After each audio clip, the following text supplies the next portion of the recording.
पुंडलिकवरदार विठ्ठल श्री ज्ञानदेव तुकाराम, पंढरीनाथ भगवान की जय, माऊली ज्ञानेश्वर महाराज की जय, जगद्गुरु तुकाराम महाराज की जय, सद्गुरुनाथ भगवान की जय. हरि ओम तत्सत. या ठिकाणी आपण सर्वजण नेहमीप्रमाणे दृग्दृश्य विवेक या ग्रंथाचा अभ्यास करण्यासाठी एकत्रित जमलेलो आहोत. 31व्या शेवटच्या श्लोकाचा आपण अभ्यास करीत आहोत. भिद्यते हृदय ग्रंथी छिद्यन्ते सर्व संशया, क्षीयन्ते चास्य कर्माणि तस्मिन् दृष्टे परावरे. त्या परावर असलेल्या ब्रह्माचं दर्शन झाल्याने किंवा तो ज्ञात झाल्याने किंवा ते परावर ब्रह्म दृष्ट झाल्याने क्षीयन्ते चास्य कर्माणि म्हणजे कर्माचा क्षय होतो. छिद्यन्ते सर्व संशया म्हणजे सर्व संशय दूर होतात. भिद्यते हृदय ग्रंथी म्हणजे हृदय ग्रंथीचा नाश होतो. असे 3 फलं दिलेली आहेत. ते तिन्ही फलांना एकच म्हणता येऊ शकतं. हा एक विषय आहे किंवा एक प्रकारे अशी संगती लावता येते. आणि दुसऱ्या प्रकारे आपण विचार करीत आहोत. दुसऱ्या प्रकारे म्हणजे या 3 फलांना आपण 3 अधिकाऱ्यांसाठी वाटून दिलेला आहे. असा विषय कोणी मांडलाय का नाही मांडला हे मला कल्पना नाही, पण आपण अशा पद्धतीने काही दिवसांपासून या श्लोकाचा अभ्यास करीत आहोत. हा मुंडकोपनिषदामधला मंत्र आहे आणि या मंत्राचा सरळ अर्थ आपण पाहिलेला आहे. परावर ब्रह्म दृष्ट झाल्याने किंवा ज्ञात झाल्याने किंवा माहीत झाल्याने, त्या परावर ब्रह्माचं आपल्याला दर्शन झाल्याने कर्माचा क्षय होतो हा विषय आपण पाहिलेला आहे. त्यानंतर सर्व संशयाचा नाश होतो हा दुसरा विषय आपण पाहत आहोत. कर्माचा क्षय करणं हा हेतू ठेवून परावर ब्रह्माचं दर्शन घेणं हे कनिष्ठ अधिकाऱ्याचं लक्षण आहे असं आपण आपल्या विचारामध्ये पाहिलेलं आहे. मध्यम अधिकाऱ्यासाठी सर्व संशयाचा नाश होणे असा आपण विषय पाहत आहोत. आणि तिसरा विषय जो आहे तो उत्तम अधिकाऱ्यासाठी आहे असं पण आपण विचार केलेला आहे. उत्तरोत्तर हे अवघड आहे. लिहिताना मंत्रामध्ये पहिल्यांदा हृदयग्रंथीचा भेद असं सांगितलेलं आहे. भिद्यते असं म्हणजे नाश होतो असं सांगितलेलं आहे. म्हणजे उत्तम अधिकाऱ्याचं पहिल्यांदा वर्णन आहे, नंतर मग मध्यम अधिकारी आणि नंतर कनिष्ठ अधिकारी. अधिकारी कुठलाही असो, उत्तम आहे का मध्यम आहे का कनिष्ठ आहे हा महत्त्वाचा विषय नसून फल जे मिळतं ते महत्त्वाचं आहे. कारण की ज्याला ज्या पद्धतीने विषय माहीत आहे त्या पद्धतीने त्याला सांगितलेला आहे, एवढाच फक्त विषय. कारण जो कर्मठ आहे किंवा ज्याला कर्माच्या मध्ये रस वाटतो त्याच्यासाठी कर्माचा नाश होणे असा विषय. जो मनामध्ये किंवा अंतःकरणामध्ये सतत चलबिचल करतो किंवा तो सतत अंतःकरणामध्ये अशांत अस्थिर आहे अशासाठी दुसरा विषय. आणि संशय. आणि तिसरा विषय जो आहे तो त्याच्याही आतमध्ये असलेला जो हृदयामध्ये आहे, पण हृदयामध्ये जी संशयाची गाठ आहे किंवा हृदयामध्ये जे ग्रंथी आहे ती ग्रंथी जो लक्षात घेतो त्याच्यासाठी हा तिसरा विषय उत्तम अधिकाऱ्याचा तो भाग आहे. संशय. व्यवहारामध्ये आपण संशयाशिवाय जगत नाही. जागा झाल्यापासून झोपेपर्यंत आपण सतत काय करीत असतो, संशय घेत असतो. संशय हा आपल्या जगण्याचं फार मोठं काय आहे, लोणचं आहे. काय लोणचं म्हणजे चटणी.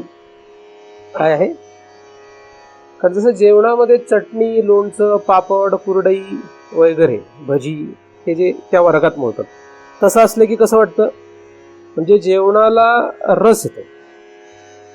तोंडाला जर पाणी सुटायचं असेल म्हणजे लाळ ग्रंथ्या जर आपल्या ॲक्टिव्ह व्हायच्या असतील म्हणजे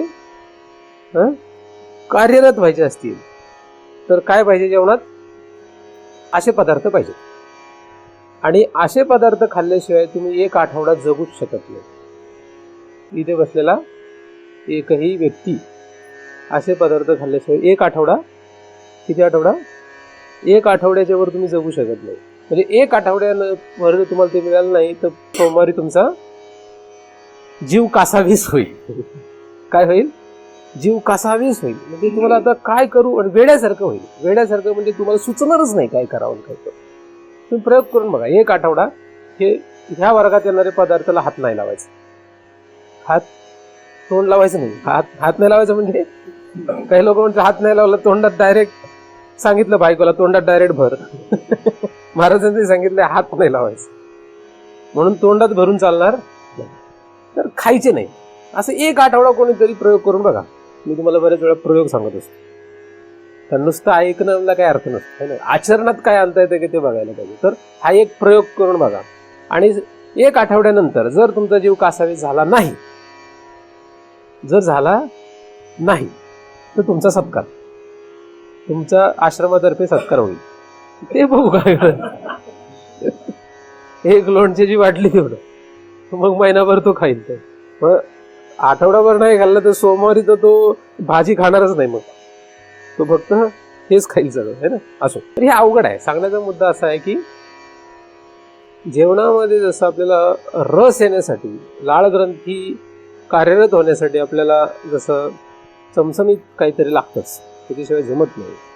आपण नाही ठरवलं तरी कोणीतरी आपल्याला देणारच आहे. तर त्याप्रमाणेच आपल्या जगण्यामध्ये आपल्याला संशय घेणं हे त्या लोणच्यासारखं आहे. अशा पद्धतीने संशय जागा झाला तर झोपेपर्यंत आपण संशय घेत राहतो. कोणावर? आपल्या तावडीत जे सापडतील, आपल्या तावडीत जे सापडतील त्यांच्यावर.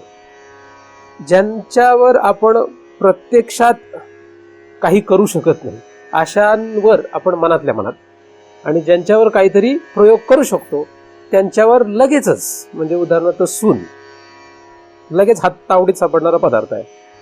म्हणून सासूला जर सून सापडली तर सुनेला सासू सापडली, सुनेला जाव सापडली, जावेला नणंद सापडली, असं काहीतरी. असे ही उत्कृष्ट भन्नाट जी नाती आहेत यांच्यामधले कोणीतरी सापडलं की हे लोणचं आपलं एकदम पटकन काम करतं, है ना. कोणीच नाही भेटलं तर शेजारचे. तर अशा पद्धतीने आपण जगण्यामध्ये फक्त ह्या संशयामध्ये रममाण असतो आणि आपल्याला खरं काही रस नसतो त्याच्यामध्ये. खरं तर काही घेणं देणं नसतं. काही घेणं देणं तसं नसतं आपल्याला. म्हणजे हा काय करतो, तो काय करतोय, आणि असंच केलं असेल, त्याने तसंच केलं असेल, ह्याचं तर असं दिसतंय, त्याचं तर तसं दिसतंय. हे जे आपण पाहतोय, हे जे आपण बोलतो, हे जे आपण मनामध्ये ठेवतो, याने आपला काही फायदा तोटा नाही आहे. याने आपला काहीही फायदा तोटा नाहीये. पण तरी सुद्धा आपल्याला त्याच्याशिवाय जमत नाही. हा आपला पहिला विषय आपण पाहिलेला आहे. दुसऱ्या विषयामध्ये आपण आपल्या आत्म्यातला विचार केलेला आहे. आपलं जे आतमध्ये मन आहे, मन म्हणजे अंतःकरण, हे प्रत्येकाला आहे. इथे बसलेला प्रत्येकाकडे काय आहे? अंतःकरण आहे. अंतःकरणामध्ये जो शांत, स्थिर, सुखी आहे तो श्रेष्ठ आहे. तो काय? तो जगामध्ये श्रेष्ठ आहे. जो अंतःकरणात शांत, स्थिर आहे, ज्याला कुठल्याही प्रकारचा आतमध्ये कलह नाही. अंतःकरणात ज्याच्या कलह नाही तो सुखी असतो. अंतःकरणामध्ये सतत जे विचार येत असतात, सतत जे गोंधळ निर्माण होत असतो, हा आपल्याला अशांत करायला, अस्थिर करायला कारण असतो. या अंतःकरणामध्ये संशयाची खरी तर काय उत्पत्ती होते. संशय कशावर येतो? संशय कशावर येतो? तर संशय आपल्याला नको त्यावर येतो. संशयाने समोरच्याचं आणि आपलं दोघांचंही नुकसान होतं, हे आपण पाहिलेलं आहे. त्याचा आपण विचार केलेला आहे. अंतःकरणामध्ये संशयाला थारा नसावा. खरं तर आपल्याला कशाची तरी घेणं देणं आहे असं वाटलं की संशय आपण घ्यायला सुरुवात करतो. आपल्याला काहीही घेणं देणं नाही असं आपण पक्क ठरवत चाललो की आपल्याला संशयाशी एवढं काही घेणं देणं राहत नाही. म्हणजे संशय आला तरी आपला तो सहज निघून जातो. आपण त्यावर जास्त काही विचार करत नाही. मी आधीच म्हणालो की आपल्याला ज्याच्याशी घेणं देणं नाही आहे त्याच्यावर पण आपण संशय घेत असतो. पण तो का घेतो? त्याला काही आपला फायदा तोटा त्याच्यात काहीच नाही. पण तो आपल्याला जसं जेवणात लोणचं लागतं त्याप्रमाणे आहे. पण हे बंद जर केलं आपण आणि अधिक कशावरच संशय घ्यायचा नाही असं जर आपण ठरवलं. संशय म्हणजे दुसरा शब्द त्याला शंका असं आपण म्हणतो. शंका. तर शंका घेण्याची सवय जर ती आपण पूर्णतः बंद करत चाललो, प्रयत्नपूर्वक विचार करून की कसं करता येईल, काय करता येईल. प्रत्येकाला ते वेगवेगळ्या रीतीने उपयोगाला येऊ शकतो. प्रत्येकजण आपापल्या पद्धतीने त्याच्यावर विचार करू शकतो. पण जसं आपण ती शंका किंवा संशय कमी कमी करत जातो तसं आपला फायदा होईल. परंतु जेव्हा आपण संशय किंवा ही शंका जी आहे ती बंद करत जाऊ किंवा अंतःकरणातून ती काढायला लागू, तेव्हा लगेचच ते बंद होतील असं नाही. त्याला प्रयत्न करावा लागेल. त्यासाठी थोडंसं आपल्याला निग्रह करावा लागेल, मननिग्रह करावा लागेल. मनामध्ये त्याच्यासाठी थोडं बळ असावं लागेल. कारण की जसं की तुम्ही ते ऐकायला बसलेले आहात, पण तुम्हाला तरी सुद्धा कधीतरी सांगणाऱ्यावर शंका येते, संशय येतो की हे सांगत असतील बरोबर कशावरून, सांगितलं तरी आपण कशाला मानायचं, किंवा हे म्हणतात पण ते असं आचरणात आणत असतील का, इत्यादी आपल्याला काय होतात, नकळतपणे कळतपणे संशय येतात. म्हणजे माझं एक उदाहरण घेतलं, असं आपल्याला जगामध्ये सगळ्यांविषयी वाटत असतं. हे पहिले थांबवलं पाहिजे. कारण समोरचा चुकीचा आहे का बरोबर आहे, चांगला आहे का वाईट आहे, पापी आहे का पुण्यवान आहे, शुभ आहे का अशुभ आहे, इत्यादी कुठल्याही संशयाने आपला काही फायदा तोटा नाही. म्हणजे जे आपल्या आवाक्यातले नाहीत त्यांच्याविषयी सांग, आणि जे आपल्या आवाक्यात आहेत म्हणजे जे आपले आप्तेष्ट आहेत त्यांच्याविषयी सुद्धा अशा प्रकारे संशय किंवा शंका घेण्यातही आपलं काही भलं नाही. कारण त्यांची एक गती असते, त्यांचं एक प्रारब्ध आहे, त्यांना स्वतःचे कर्म आहे, त्याप्रमाणे त्यांची गती होणार आहे. आपण त्याच्यामध्ये संशय घेत बसण्यात काही अर्थ नसतो, त्यांच्याविषयी शंका घेऊन जागण्यात काही अर्थ नसतो. कारण त्याचा तोटा आपल्यालाही भोगावा लागतो आणि त्यालाही भोगावा लागतो जर तो आपला आप्तेष्ट असेल तर. म्हणजे जर बायकोने नवऱ्यावर संशय घेतला तर तिला ते भोगावं लागतं, नवऱ्यालाही भोगावं लागतं. आईबापाने मुलावर संशय घेतला तर मुलांना ते भोगावं लागतं, आईबापालाही भोगावं लागतं. अशा प्रकारे आपल्याला आयुष्यामध्ये हे सगळं दुःखालाच कारण होतं. म्हणून आपण 2 चिंतनांमध्ये त्याचा विचार केलेला आहे की ह्या संशयाच्या नादी लागायचं नाही. तर हा जो संशयाचा भाग आहे तो पहिल्यांदा आपण व्यावहारिक दृष्टीने पाहिला होता. नंतर दुसरा जो संशय तो आपल्या स्वतःविषयी संशय. आता हे बाहेरचं सोडून देऊ, आता स्वतःविषयीचा संशय. स्वतःविषयीचा संशय जो तो फार महत्वाचा आहे. पण स्वतःविषयीच्या संशयाचा नाश करण्यासाठी पहिल्यांदा हे जे बाहेरचं संशयाचं वृत्ती असते, विचार असतो, तो आपल्याला नष्ट करावा लागेल. म्हणजे तो पहिल्यांदा सोडावा लागेल. त्याच्यासाठी परब्रह्माचं दर्शन होणं आणि मग तो संशय जाणं असं नाही. तर सर्व संशयामध्ये जरी ते असलं तरी सुद्धा साधनेमध्ये आपल्याला हे पहिल्यांदा करावं लागेल. स्वतःविषयी काय संशय, आपण काय आहोत, आपण नक्की कोण आहोत, असा संशय आपल्याविषयी आपल्याला येणं हे पहिल्यांदा गरजेचं आहे.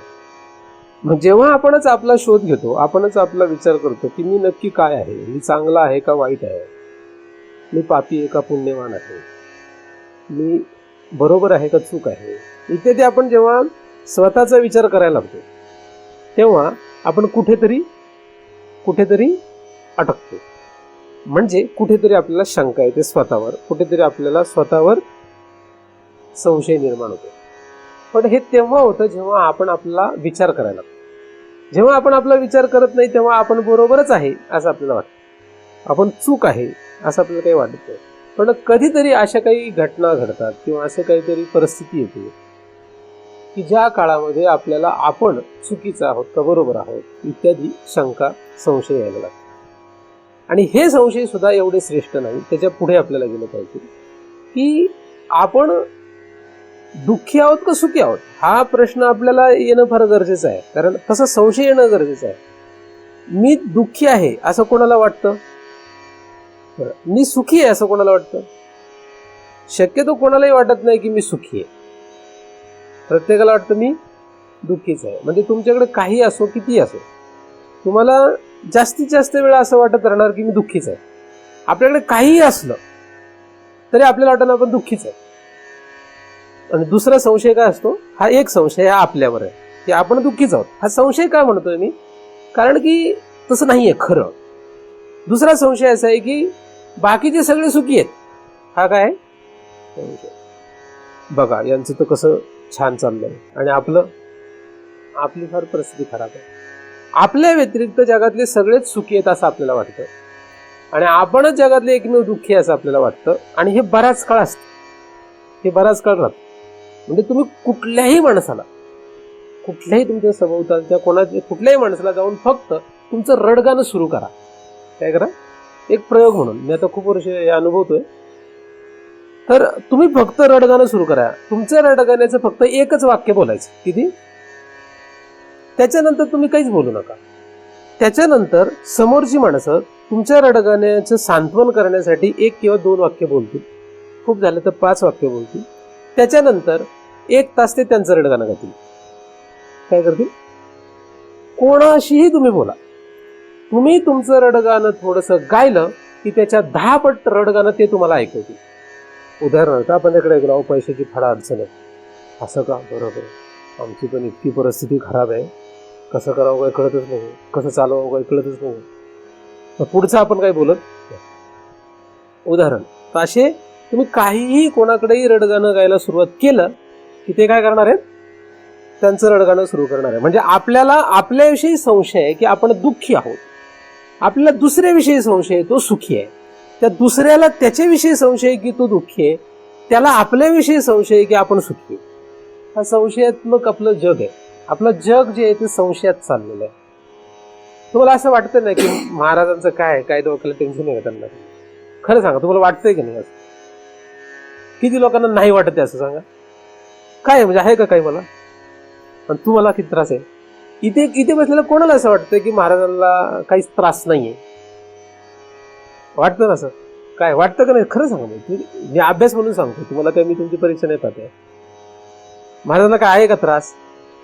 काय त्रास नाही त्यांच्या, काही डोक्याला त्रास नाही. सकाळी उठल्यानंतर खायला त्रास नाही, डब्याचा त्रास नाही, जेवणाचा त्रास नाही, राहण्याचा त्रास नाही, कपड्यांचा त्रास नाही, पैशाचा त्रास नाही, कुठलाच त्रास नाही. मग मला जर कोणी असं म्हटलं तर मी त्याला सांगतो, अरे बाबा नोकरीचा एवढा डोक्याला त्रास झालाय. ते म्हणतात हे काय त्रास आहे का? म्हणजे मी काय गप नाही बसत ना. मग तुम्ही रडगाणं गायला की मी लगेच त्यांना सांगतो मला किती त्रास आहे. तर हा जो त्रास आहे, जसं महाराजांविषयी वाटतं तसं आपल्या सगळ्यांविषयी वाटतं. आणि हा जो संशय आपल्याला जगू देत नाही. आपलं जगणं त्याने अस्थिर अशांत अजून करून ठेवलेलं आहे. स्वतःविषयीचा संशय हा दुसऱ्याविषयीच्या तत्सापेक्ष संशयामध्ये आपल्याला परेशान करतोय, वैताग देतोय. हा स्वतःविषयीचा संशय आहे. आणि तत्सापेक्ष दुसऱ्याविषयी संशय आहे. म्हणजे समोरचा सुखी आहे का ह्याच्याविषयी आपल्याला एवढं खरं त्रास नाहीये. आपण दुःखी आहोत हा त्रास. आणि मग आपण आपल्या दुःखाची जेव्हा कल्पना करतो किंवा आपण आपल्या दुःखाला जेव्हा असं संशयाने पाहतो, तेव्हा आपण दुसऱ्याकडे जे पाहतो ते आपल्या दुःखाला धरून पाहत असतो. म्हणजे आपल्या आता फारच हालत आहे, आपल्याकडे काय अडचणच आहे. कशी अडचण आहे बाबा तुला? आमच्याकडे 4 व्हीलर गाडीच नाही आहे. आता ह्याला कसं कळलं 4 व्हीलर गाडी काय आकाशातून आली कुठून फोडली? त्याची शेजारच्याकडे होती गाडी, शेजारच्याकडे गाडी होती म्हणून त्याला स्वतःला दुःख ही कल्पना नव्हे, त्याला दुःख आहे म्हणून ते दुसऱ्याच्या गाडीकडे बघायला लागला. जे काही आपण पाहतो हे स्वतःच्या दुःखाची आपण काय करतोय? सतत कल्पना करीत होतो, सतत आपलं दुःख आपण ठरवून घेतोय. म्हणून आपला हाच पहिला निर्णय लागत नाही की आपण सुखी आहे का दुःखी आहे. इथे संशय आहे. हे काय? हा संशय आहे का नाही? तुम्ही मला सांगून द्या, तुम्ही सुखी आहात का दुःखी आहात?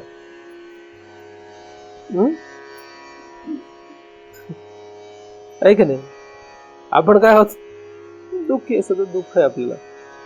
तुम्ही एक काम करा, तुमच्याकडे वही आहे ना दुकानात, ज्या वही जी तुम्ही बनवली आहे त्या वहीमध्ये 1 पानावर काय करा, तुमचं दुःख द्या. आठवलं की लिहायचं कामं करता करता. मी तुम्हाला जे अभ्यास सांगत असतो तो कसा सांगत असतो, तुम्ही सगळं घरदार सोडून द्या आणि मग लिहा असं नाही सांगत. मी तुम्हाला असं सांगत असतो, प्रत्येक प्रयोग तुम्हाला मी असे सांगतो की तुमचं काम करत असताना तुम्ही करू शकता. वही घ्यायची, एक ती घरात ठेवायची, एक पेन त्याच्यात ठेवायचं. पाहिजे तुम्ही कोणी पाहत असेल तर लॉक करून ठेवा, तुमच्याकडे तिजोरी असतेच पैशासाठी, तशात ठेवून द्या, कोणी पाहिल म्हणून. आणि आठवलं की काढायची आणि त्याच्यावर लिहायचं की दुःख, म्हणजे आपल्याला आठवलं आपलं हे दुःख आहे लिहून ठेवायचं. म्हणजे दुःख काय असेल? पैसा हे दुःख आहे, म्हणजे पैसा मिळत नाही, कमी पैसा, जे काही वाटतं दुःख ते लिहित जायचं. ठीक आहे, त्याला 5-6 पानं सोडायची आणि त्याच्यानंतर दुसऱ्याचं दुःख लिहायचं, दुसऱ्याचं सुख लिहायचं. काय करायचं? किंवा 1-2 पानं सोडायची याला आणि त्याला दुसऱ्याच्या एका याच्यावर काही पानानंतर दुसऱ्याचं काय लिहायचं? सुख लिहायचं. पण तुम्हाला जो वाटला की हा आपल्यापेक्षा सुखी आहे किंवा हा सुखी आहे, आपल्यापेक्षा जास्त कमी जाऊ द्या, पण हा सुखी आहे असं वाटलं की लिहायचं. तुम्हाला वाटलं महाराज सुखी, लिहायचं महाराज. मग असं वाटलं की का सुखी आहे तर ते पण लिहून द्यायचं. यांना काही खाण्यापिण्याचा त्रास नाही आहे, यांना काही राहण्याचा त्रास नाही, यांना काही कपड्याचा त्रास नाही, असं इत्यादी. काय लिहायचं तुम्हाला, ते जेवढं त्याच्या पुढे लिहायचं तेवढं लिहा की हा सुखी कसा काय आणि आपण दुःखी कसं काय असं लिहून काढा. आणि हे दोन्ही भरले ना की मग दोघांकडे बघा जरा, मग जास्त कुठलं होतं ते बघा. त्याच्याकडे जे आहेत असे तुम्ही काही एक माणूस थोडी सापडणार तुम्हाला, असे बरेच सापडेल. त्याच्याकडे तुम्हाला बरंच काही सापडेल, तुमच्याकडे बरंच काही सापडेल. एक दिवस शांत व्हा. शांत व्हा म्हणजे ज्या दिवशी तुम्ही शांत असाल, ज्या दिवशी तुम्हाला असं वाटत नाही की आपण दुःखी आहे, असं पण येतं कधी कधी काळ. कधी कधी अशी एक वेळ असते की ज्यावेळेस आपल्याला दुसऱ्याच्या सुखाशी घेणं देणं राहत नाही, अशी एक वेळ येते. कमी असते ती वेळ, दुसऱ्याच्या सुखाशी घेणं देणं नाही अशी एक कमी वेळ असते की ज्या वेळेस आपल्या दुःखाशी पण आपल्याला एवढं काही घेणं राहत नाही. म्हणजे आपलं दुःख किंवा इतरांचं सुख यामध्ये आपण कुठलाही संशय धरत नाही, अशी जी वेळ असते. अशा वेळेला ह्या दोन गोष्टींकडे बघा आणि हे उलटे करून बघा. आता हे इकडे टाका, हे इकडे टाका, तुम्हाला असं लक्षात येईल ते दोन्ही बरोबरच आहे, तसंही बरोबरच आहे. काय होईल, तुम्हाला असं लक्षात येईल तुम्ही जेवढे दुःख लिहिले ते त्याला लागू होतात, त्यातल्या कोणाला तरी लागू होतात. आणि तुम्ही जेवढी सुख लिहिले ती सगळी सुख तुम्हाला पण लागू होतात कुठे ना कुठे. ठीक आहे, प्रमाण कमी अधिक, पण तुमची दुःख त्याला लागू होतात, त्याची सुख तुम्हाला लागू होतं. पण तरी आपल्याला असं वाटतं की मीच दुःखी आहे आणि तोच सुखी. वास्तविक तसं नाही. आपलं अंतःकरण जे आहे, या अंतःकरणामध्ये सुख आणि दुःख हे दोन्हीही येत असतात. आपण सुखी कायम राहू शकत नाही, आपण दुःखी कायम राहू शकत नाही, सतत आपण दुःखी राहू शकत नाही, आपण कधीही सतत दुःखी नसतो. आणि म्हणूनच आपल्याला मी दुःखीच आहे ही जी वृत्ती आहे, हा जो संशय आहे तो थांबवला पाहिजे. सतत आपण सुखी असूच शकत नाही हा सुद्धा संशय आपल्याला थांबवला पाहिजे. सुख दुःख हे अंतःकरणाचे धर्म आहेत, ते आपल्या पूर्व संस्कारावर अवलंबून आहेत. अंतःकरणामध्ये जे संस्कार बाहेर येतात त्या संस्कारांरूप आपल्याला तसे सुख दुःख येतात. त्या दोन्ही सुख दुःखांना तुम्ही जेव्हा त्रयस्थपणे असे पाहू लागाल तेव्हा तुमचा त्याच्यावर असा संशय कमी होत चालला. तर ते काय येणार आहेत ते. पण तुम्ही दुःखी नाहीत असं मी म्हणणार नाही, तुम्ही सुखी नाहीत असंही म्हणणार नाही. सुख दुःख हे अंतःकरणाचे धर्म त्याच्या पूर्व संस्कारावर म्हणजे कर्मांवर अवलंबून आहे आणि ते येणार आणि जाणार. मग तो कितीही गरीब असो का कितीही श्रीमंत असो, स्त्री असो का पुरुष असो, भारतीय असो का परकीय असो, कोणी असो, त्याला हे येणारच आहे. असं लक्षात घेतल्यानंतर पहिल्यांदा तुम्ही शांत स्थिर. मग हे दोन्ही जे आहेत हे दोन्ही मी का स्वतःला समजतोय, मी हे मला का मानतो, मी का सुखी दुःखी आहे. पण अंतःकरण किंवा मन या अपंचीकृत पंचमहाभूतापासून बनलेल्या अवयवाशी आपण तादात्म्य पावलो, त्याच्याशी एकरूप होऊन आपण ते समजतोय. हा पुढचा मोठा संशय आहे. त्याच्यामुळे हे झालं. हा संशय कशामुळे आहे, त्या अंतःकरणाशी तादात्म्य.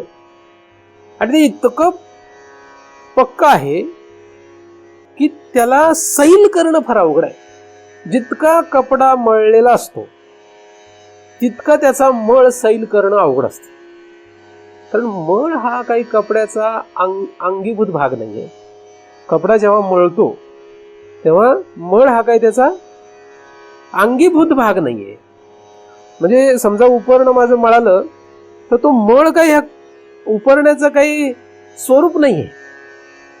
पण जेव्हा उपरणं खूप मळतं तर तो मळ सैल करणं अवघड असतं.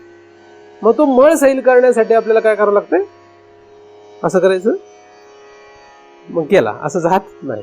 काय करावं लागतं, त्याला प्रयोग करायला लागतो. वेगवेगळे बादलीत पाण्यात बुचकळून ठेवा, त्याच्यात डिटर्जंट टाका, त्याला हाताने काठीने मशीनमध्ये दगडावर घासा, पाण्यात 2-3 वेळा बुडून फिरवून घ्या वगैरे बरेचसे प्रयोग केले की तेव्हा कुठेतरी पुन्हा हे होतंय, मळ नसलेला कपडा. एक साधं नुसतं मळ बसतो याच्यावर, त्याचं खरं तादात्म्य एवढं नाहीये तर त्याला एवढे साधना करावी लागते. तसं हे मन जे आहे, ह्या मनाशी जे आपण तादात्म्य पावलो त्याला सैल करण्यासाठी त्या मनाशी आपलं जे तादात्म्य त्याला सैल करण्यासाठी पण आपल्याला काहीतरी साधना करणं गरजेचं. उपरणं जर धुवायचं ठरलं तर मला अशा ठिकाणी धुवायला लागतं की ज्या दगडावर घाण नाही. मी दगडावर जर उपरणं धुवायचं ठरवलं तर मला ते कुठं धुतलं पाहिजे? स्वच्छ दगडावर धुतलं पाहिजे. म्हणजे कपडे धुण्याच्या आधी तिथली जागा साफ करावी लागते.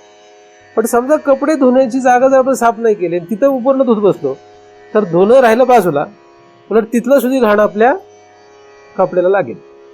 म्हणून जर तुम्हाला त्याचा मळ काढायचा असेल तर तुम्हाला तशी जागा शोधावी. तसा हा अंतःकरणाचा मळ काढायचा असेल तर आपल्याला तशा संगतीत राहिलं पाहिजे. मळलेल्या लोकांमध्ये राहिले तर मळ वाढल. मळलेल्या दगडावर जर उपरणं धुतलं तर काय होतंय? मळ वाढतो, धुतल्याचा भास निर्माण होईल. आता कपडाच काळा असला तर मग कळायचं नाही ते. म्हणून मळ खाऊ कपडे लोक विकत घेतात. हुशार होत लोक. कसले कपडे घेतात? मळ खाऊ.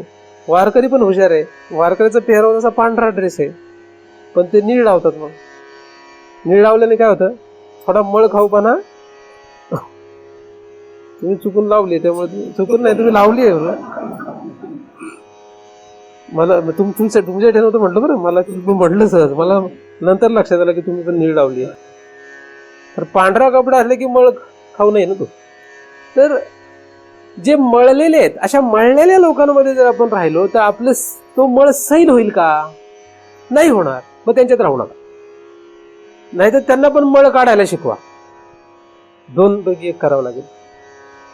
अशांचा संग नको, किंवा त्यांना सुद्धा हे शिकवा. ते शिकतील का सांगता येत नाही. अवघड विषय आहे.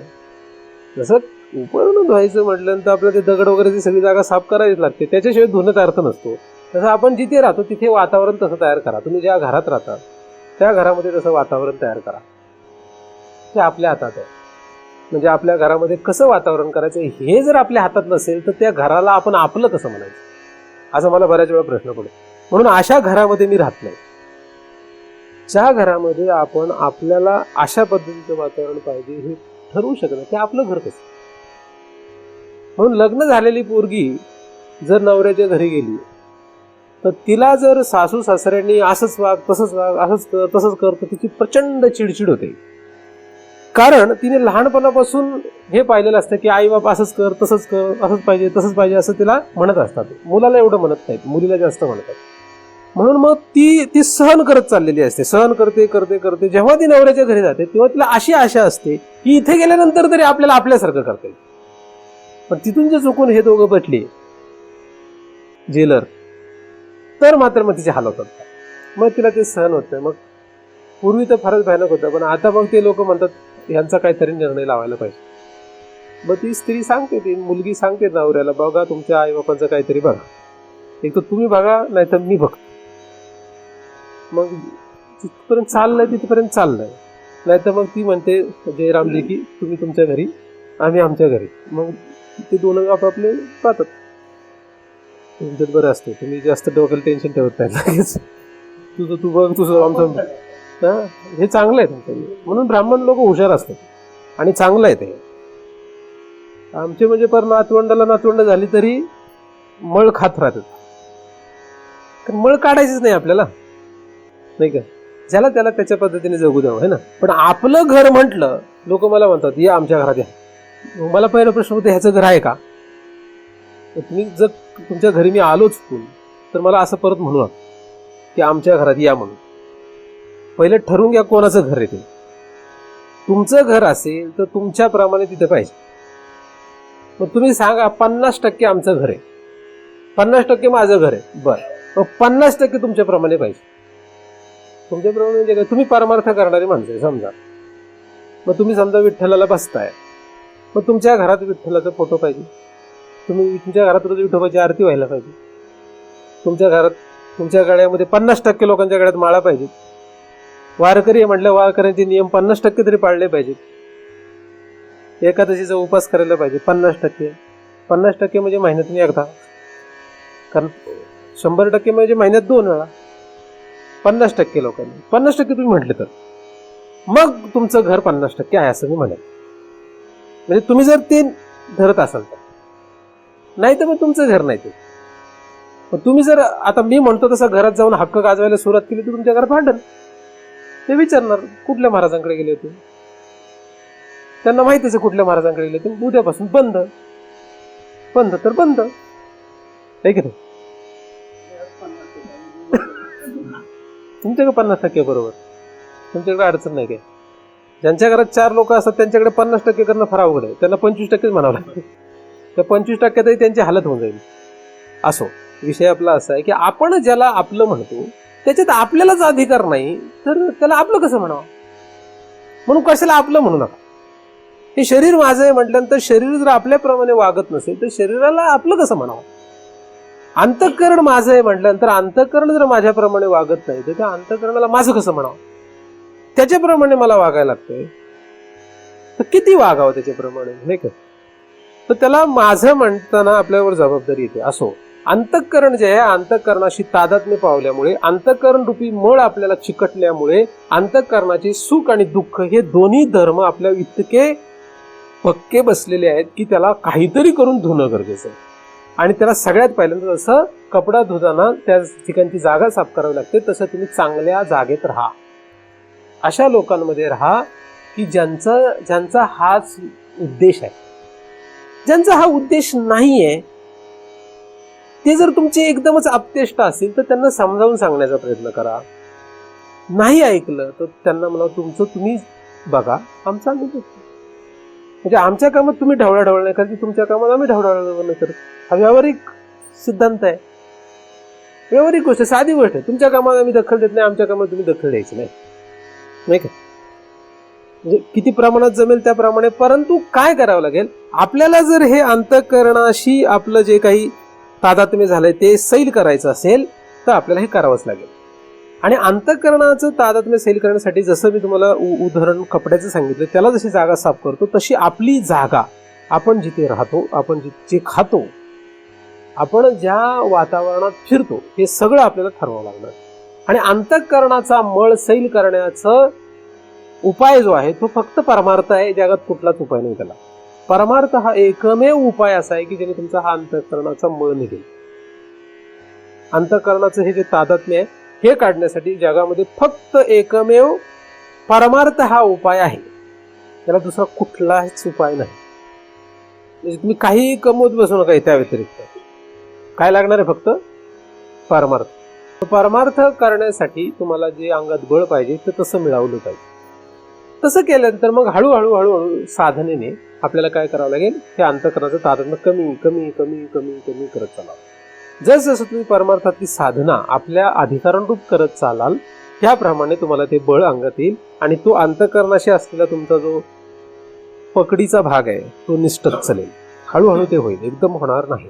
तर आपण अंतःकरण आहोत या समजुतीनेच आपल्याला जीव अशी संज्ञा आलेली आहे. अंतःकरणाच्या ठिकाणी जे चैतन्य प्रतिबिंबित होतं त्याचा तादात्म्य भाव जो आहे त्याच्यामुळे त्याला अंतःकरणाला धरून जीव अशी संज्ञा दिली जाते. पण जीव ही संज्ञा जी आहे ही सूक्ष्म देहाला धरून असलेली ही एक संज्ञा आहे. म्हणून आपण जो जीव झालो तो जीव हा जो आहे हा मुळातच आपण जीव आहोत हा सुद्धा फार मोठा संशय आहे. हा काय? हा फार मोठा संशय. आणि तो फक्त या अंतःकरणामुळे आपल्याला चिपकून राहिलेला आहे. जेव्हा आपण या अंतःकरणाला त्रयस्थपणे पाहायला लागू तेव्हा आपल्याला त्याचा फायदा होईल. तर मुळात अंतःकरणामध्ये उठणाऱ्या असंख्य वृत्तींमुळेच आपण काही विचार करण्याच्या लायकीचे राहिलेले नाही. कारण सतत आपण यांचेच पाठीमागे धावतोय. अंतःकरणातून हे निघावं त्याच्या पूर्ततेसाठी प्रयत्न करत राहा, अंतःकरणातून दुसरं निघावं काहीतरी परत त्याच्या पूर्ततेसाठी प्रयत्न करत राहा. म्हणजे अंतःकरणातून काही आलं की त्याची व्यवस्था करण्यातच आपलं आयुष्य संपतं. त्याच्या मागे जाण्याचा आपल्याला विचार येत नाही. अंतःकरणातून जे निघेल त्याची व्यवस्था करण्यातच सगळं आयुष्य जातं. त्याच्या पाठीमागे जाता आलं पाहिजे. त्याच्या पाठीमागे जाण्यासाठी इकडे ह्याच्यावरचं लक्ष कमी करायला पाहिजे. त्याची पूर्तता करत बसू नका, ते आपोआप होते. अंतःकरणातून निघणाऱ्या सुख आणि दुःखाची व्यवस्था करत बसण्याची गरज नाही, ते आपोआप होणार, आपोआपच होते ती. त्यामुळे त्यांच्या नादी लागायचं नाही, त्यांच्यावर जास्त लक्ष ठेवायचं नाही. हा जसा आपण विचार केला तो प्रयत्नाने आपण पुढे वाढवू शकतो. आणि मग आपल्याला हे लक्षात येईल की याच्याही आतमध्ये जो जीव आहे, जो अंतःकरणाला धरून नाही तर आतमध्ये असलेल्या अविद्येला धरून आहे. तर अविद्या या उपाधीने जो जीव झालेला आहे तो जीव आपल्याला लक्षात येईल. पण तो जो आहे तो खरा संशय आहे. जीव हा काय आहे हा खरा संशय. जीव हा खरा काय आहे म्हणजे जीव हा अविद्येने उपाधी असलेला कोणी आहे का, जीव म्हणजे त्यापेक्षा काही वेगळा आहे. हा आपल्याला त्याच्यावर पुढे संशय घेता येऊ शकतो. पण हा संशय केव्हा येईल, जेव्हा आपण तिथपर्यंत पोहोचू तेव्हा येईल. म्हणजे त्याच्याशिवाय तो येणारच नाही. ज्याला हीच कल्पना नाही मी सुखी आहे का दुःखी आहे, मी चांगला आहे का वाईट आहे, मी पापी आहे का पुण्यवान आहे, त्याला ते पुढे जाता येणार नाही. जो साधारण रोज जागण्यामध्ये खाणं पिणं याच्यामध्येच रममाण असतो. सकाळी उठल्यापासून रात्र झोपेपर्यंत तो अन्न कसं कमवायचं, खायचं प्यायचं, झोपायचं, उठायचं यामध्येच रममाण आहे. त्याला इथपर्यंत जाण्याचा विचार शिवू शकत नाही. त्यामुळे त्याच्या पुढे गेलेला ज्याने स्वतःचा असा विचार केला मी सुखी आहे का दुःखी आहे, मी चांगला आहे का वाईट आहे, मी असा आहे का तसा, ह्याच्याही पुढे त्याला जावं लागणार आहे. म्हणजे तो अंतःकरणाचा मळ सैल झाल्याशिवाय पुढे जाऊ शकत नाही, हे नक्की आहे. मग मी जीव आहे का, जो जीव स्वतःला समजतो तो श्रेष्ठ वारकरी आहे असं मी बरेच वेळा सांगत असतो. आपण स्वतःला कोण समजलो, आपण जीव समजलो तो ह्या शरीराच्या जाण्याची भीती आपल्याला राहणार नाहीये. कारण जीव जो आहे तो या शरीरामध्ये आहे. ती भीती कमी कमी होत जाणार आहे, एकदम गायब असं नाही होणार, एकदम 100% निर्णय असं नाही होत ते. कारण शरीर जे आहे या शरीराच्या आतमध्ये एक जीव आहे. प्रत्येक शरीरात जीव असतो. कुत्र्याच्या शरीरात सुद्धा जीव असतो. इथे बसलेल्या प्रत्येकाच्या शरीरात जो जीव आहे ते तुम्ही आहात. खरे तुम्ही कोण आहात, या प्रत्येक शरीराच्या आतमध्ये जो जीव आहे तो तुम्ही आहात. या शरीराच्या आतमध्ये जो जीव आहे तो मी आहे. पण त्या जीवाने या शरीराला, स्थूल आणि सूक्ष्म शरीराला मी तादात्म्याने मानल्यामुळे आपण याला मी समजतो. हा सगळ्यात मोठा संशय आहे. हा संशय दूर होणं गरजेचं आहे.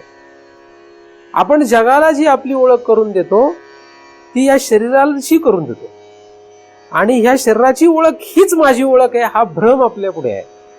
अधिक हे शरीर ज्या ठिकाणी आहे, ज्या वातावरणात, ज्यांच्यामध्ये आहे तेच आपण आहोत असं आपल्याला वाटतं. म्हणजे ब्राह्मण कुटुंबामध्ये असेल तर आपण ब्राह्मणच आहोत असं वाटतंय. म्हणजे शरीर जर आपल्याला स्त्रीचं प्राप्त झालं तर आपण स्त्री आहे असं वाटतंय, पुरुषाचं प्राप्त झालं तर पुरुष आहे असं वाटतंय, जर्मनीत जन्मलो तर आपण जर्मनीचे आहोत असं वाटतंय, भारतात जन्मलो तर आपण भारताचे आहेत असं वाटतंय. तर शरीर जे आहे ह्या शरीरांशी आपण इतके चिकटलेलो आहोत की आपल्याला ही कल्पना नाहीये, आपण ते विसरून गेलोय की आपण जीव आहोत. शरीर हे जे ते आपण बदलत चाललोय. या शरीरात येण्याच्या आधी माझ्याकडे वेगळं शरीर होतं. आधी माझ्याकडे कुठलं शरीर होतं, वेगळं शरीर होतं. आता हे शरीर जेव्हा मी सोडणार आहे त्यानंतर मला दुसरं शरीर मिळेल. ते कसं मिळेल, माझ्या अंतःकरणामधल्या त्या चांगलं वाईट, पाप पुण्य यांच्या हिशोबाने मिळेल. त्यांचा हिशोब चांगला झाला तर चांगलं शरीर मिळेल, त्यांचा हिशोब वाईट झाला तर वाईट मिळेल. म्हणजे पाप अधिक झालं तर पाप भोगण्यासाठी तसं शरीर मिळेल, पुण्य अधिक झालं तर पुण्य भोगण्यासाठी तसं शरीर मिळेल. शरीर आपण बदलत चाललोय. अनंत जन्मांमध्ये आपण अनंत प्रकारची शरीर प्राप्त केलेली आहेत. हे शरीर जिथे आपलं नाही किंवा हे काही काळापुरतं आपल्याला मिळालेलं आहे. हे किती काळापुरतं मिळालेलं आहे, काही काळापुरतं मिळालेलं आहे. आणि हा काळ अत्यंत वेगाने निघून जातो, आपल्याला लक्षातही येत नाही. जसं तुम्ही आज रात्री घरी गेल्यानंतर एका जागेवर बसा, शांत डोळे मिटून बघा की तुम्ही किती वर्ष ओलांडलेत. तुम्हाला असं लक्षात येईल की आपण एवढे वर्ष झाले, आपण एवढे झालोय असं तुम्हाला वाटेल. कोणालाही, तुम्ही किती वयाचे असू दे, असं एकदम झरकन निघून गेलंय असं वाटतं. पण आपल्याला प्रत्येकाला असं वाटतं आपण अजून लहानच आहे. काय वाटेल आपल्याला, अजून आपण लहानच आहे, म्हणजे अजून आपल्याला बराच कालावधी अजून पुढे आहे असं वाटतंय आपल्याला. तो भ्रम आहे. तर आपल्याला पुढे कालावधी किती शिल्लक आहे तो कोणाला सांगता येत नाही, कारण 25 वय आहे तुमचं का 50 वय याला किंमत नाहीये, काळ जेव्हा येतो तेव्हा. त्यामुळे कालावधी किती शिल्लक आहे याला तर गणितच नाही आपल्याला, कोणालाच माहित नाही. त्यामुळे काही थोड्या काळापुरतं हे शरीर मिळालं, ह्याचं एवढं कौतुक काय करायचं, ह्याचं एवढं कौतुक करायचं का? कौतुक करू नका असं मी म्हणत नाही, तर रममान कशी करायचं.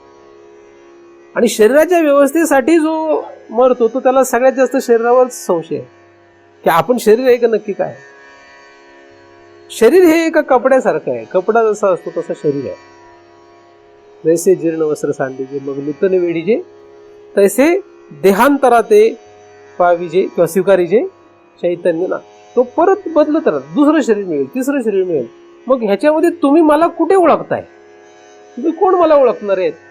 इथे बसलेलं कोण मला आता ओळखतोय आणि मी तरी तुम्हाला कुठं ओळखतोय खरं पाहिलं तर. कारण जेव्हा मृत्यू येईल तेव्हा शरीर जाळून टाकलं जाईल, त्यानंतर काहीच राहणार नाही. कुठे शोधणार त्या माणसाला, तो गेला, कुठे गेला तो, त्याची ओळख कशी करणार तुम्ही. आता जे आपण बघतो ते बाह्य शरीर जे आहे त्याला धरून म्हणतोय तू तू तू आणि मी मी मी असं म्हणतोय. हे जे तू आणि मी आपण भ्रम करून बसलोय तो भयानक आहे. हा संशय आहे, हा फार मोठा. पण तुम्हाला मी ओळखत नाहीये, तुम्ही हे शरीर जे घेऊन बसले कपड्यासारखी आहेत सगळे. काही दिवसांनी कुठलं तरी पडेल एखादं, तर त्यानंतर उरलेले लोक जाळून टाकतील, त्यानंतर त्याला कुठं गेला तो माहित नाही, कुठे गेला, कुठं काय गेला. तुम्ही तर त्याला जाळला, तिथेच राग झाली, त्याची राग झाली, पण तो कुठे आहे, त्याची राग झाली का, त्याची राग नाही झाली, तो गेला. मग तो गेला, तो कुठे गेला, दुसरं शरीर धारण करतो, मग दुसरं शरीर मिळतं त्याला, मग तिसरं, मग चौथं, असं पुन्हा पुन्हा पुन्हा पुन्हा पुन्हा पुन्हा चालू राहतं. हे कुठपर्यंत चालतं, जिथपर्यंत तुम्ही स्वतःची ओळख करून घेणार नाही, जिथपर्यंत तुम्ही स्वतःवरचा संशय संपवणार नाही. संशय म्हणजे काय, संशय म्हणजे चुकीची गोष्ट, संशय म्हणजे चुकीची गोष्ट असते. संशय म्हणजे आहे का नाही, म्हणजे आपण शरीर आहे का नाही हा आपल्याला संशय असायला पाहिजे, आणि तो चांगला आहे, पण तो घालवला पाहिजे. सूक्ष्म शरीर, स्थूल शरीर या दोन शरीरांशी आपण तादात्म्य धरून बसलो आहोत. ही दोन्ही शरीर जी आहेत ती या कपड्यासारखी आहेत. स्थूल शरीर पण आहे, सूक्ष्म शरीर पण आहे. फक्त सूक्ष्म शरीराचा कालावधी जास्त आहे, स्थूल शरीराचा कालावधी कमी आहे, एवढाच फरक आहे. स्थूल शरीर थोड्या कालावधीसाठी मिळतं, सूक्ष्म शरीर मोठ्या काळासाठी मिळतं, जास्त काळासाठी मिळतं. आणि त्याच्या आतमध्ये हा जीव आहे. या दोन शरीरांशी जो तादात्म्य ठेवतो तोच जीव आहे. मग या दोन शरीरांचे तादात्म्य कमी कमी करण्यासाठी परमार्थ करावा लागतो, आणि तशा लोकांचा संग करावा लागतो, तशा शास्त्राचा संग करावा लागतो, तसे सद्गुरू पाहिजे. कारण त्यांच्या संगतीत राहिलो तर ते आपल्याला विचारतील, त्याप्रमाणे आपला तो बंध सैल होईल. तो मळ नष्ट होण्यासाठी काय करावं लागेल, तशा लोकांमध्ये राहिलं पाहिजे. तुम्ही ज्या लोकांमध्ये राहाल तसं तुमचे विचार होणार आहे. तुमचे विचार कसे होतील, जीव कसा विचार करेल, तुमचं मन कसं विचार करेल, तुम्ही ज्यांच्यात राहणार तसे करणार. मग हा मळ नष्ट करायचा असेल तर जे लोक मळ नष्ट करण्याचा प्रयत्न करतायत त्यांच्यासारख्या लोकांमध्ये राहिलं पाहिजे, तशा शास्त्राचा संग केला पाहिजे, तसे शास्त्राचा अभ्यास करायला पाहिजे. तर मी जीव आहे इथपर्यंत पहिला पोहोचला पाहिजे, आणि तो दोन शरीराचा संग आपण विचारपूर्वक सोडला की होतं. म्हणजे आता जरी मी वाटतोय या शरीरामध्ये मी, आणि तुम्ही जरी मला मी म्हणून ओळखत असला या शरीराला पाहून, तरी वास्तविक मी नाही आहे. वास्तविक आहे, वास्तवात हा जो दिसणारा मी वाटतोय तो मी नाही आहे, तो मी नाही आहे. या शरीराला मी चालवतो, पण हे शरीर मी नाही आहे. आणि ह्याला मी कसं चालवतो, जसं सूर्य जगाला चालवतो तसं चालवतो. म्हणजे मी याच्या तादात्म्य ठेवल्यासारखा दिसतोय, हा त्या मनाचा संशय आहे. वास्तवात स्थूल देहाशी चैतन्य कधीही तादात्म्य पावत नाही, सूक्ष्म देहाशी सुद्धा कधीही तादात्म्य पावत नाही, पण तसं वाटतं, हा संशय आहे. तो संशय नष्ट करावा लागेल. म्हणजे मी स्थूल शरीरवान आहे, किंवा मी ब्राह्मण क्षत्रिय आहे, मी स्त्री पुरुष आहे, मी चांगला वाईट आहे, मी पापी पुण्यवान आहे, हे सगळं जे वाटतंय ते त्या जीवाचे संशय आहेत. आणि ते ज्याच्यामुळे झालं तो अविद्या नावाचा संशय आहे. म्हणून अविद्या हा जीवाचा संशय आहे की ज्याचं कार्य हे पुढचे दोन आहे. म्हणजे अविद्येने धर्म अधर्म दाखवलाय, शुभ अशुभ, चांगलं वाईट, हे जे अंतःकरणात जे आलं हे कुठून आलं? हे अविद्येने आणलंय. तैसे धर्म अधर्माचे टवाळ दावी अज्ञान जे का मूळ, त्या मूळ अज्ञानाने हे धर्म अधर्माचं टवाळ म्हणजे खोटं, फसवणूक करणारं, भ्रमात्मक असलेलं दाखवलंय. कोणाला? आपल्याला, जगाला नाही. कारण हे अंतःकरणामध्ये चांगलं वाईट, पापी पुण्यवान हे जग नाही पाहत, आपण पाहतो. मी चांगला आहे, मी वाईट आहे, मी पापी आहे, मी पुण्यवान आहे, हे अंतःकरणामध्ये जे आहे ते जग नाही पाहत. ते कोण पाहतं? ते आपण पाहतो स्वतः. आणि त्याला मुळात कारण ती अविद्या आहे, मूळ अज्ञान आहे. तो मूळ अज्ञान जो भाग आहे तो काय? तो सुद्धा फार मोठा संशय आहे. मूळ अज्ञान हा संशय सगळ्यात मोठा आहे.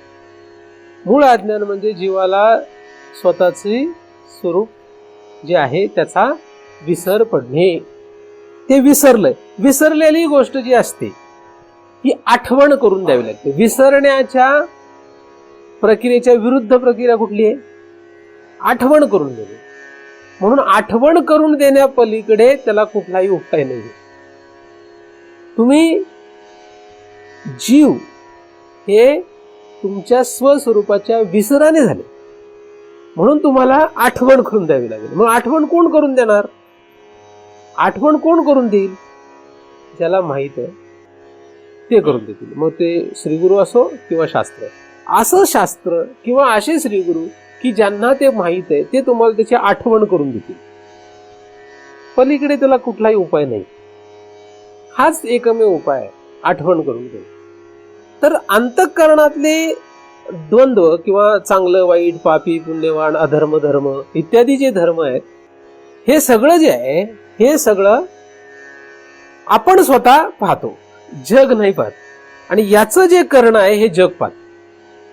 याचं करणं कोण पाहतं? जग पाहत.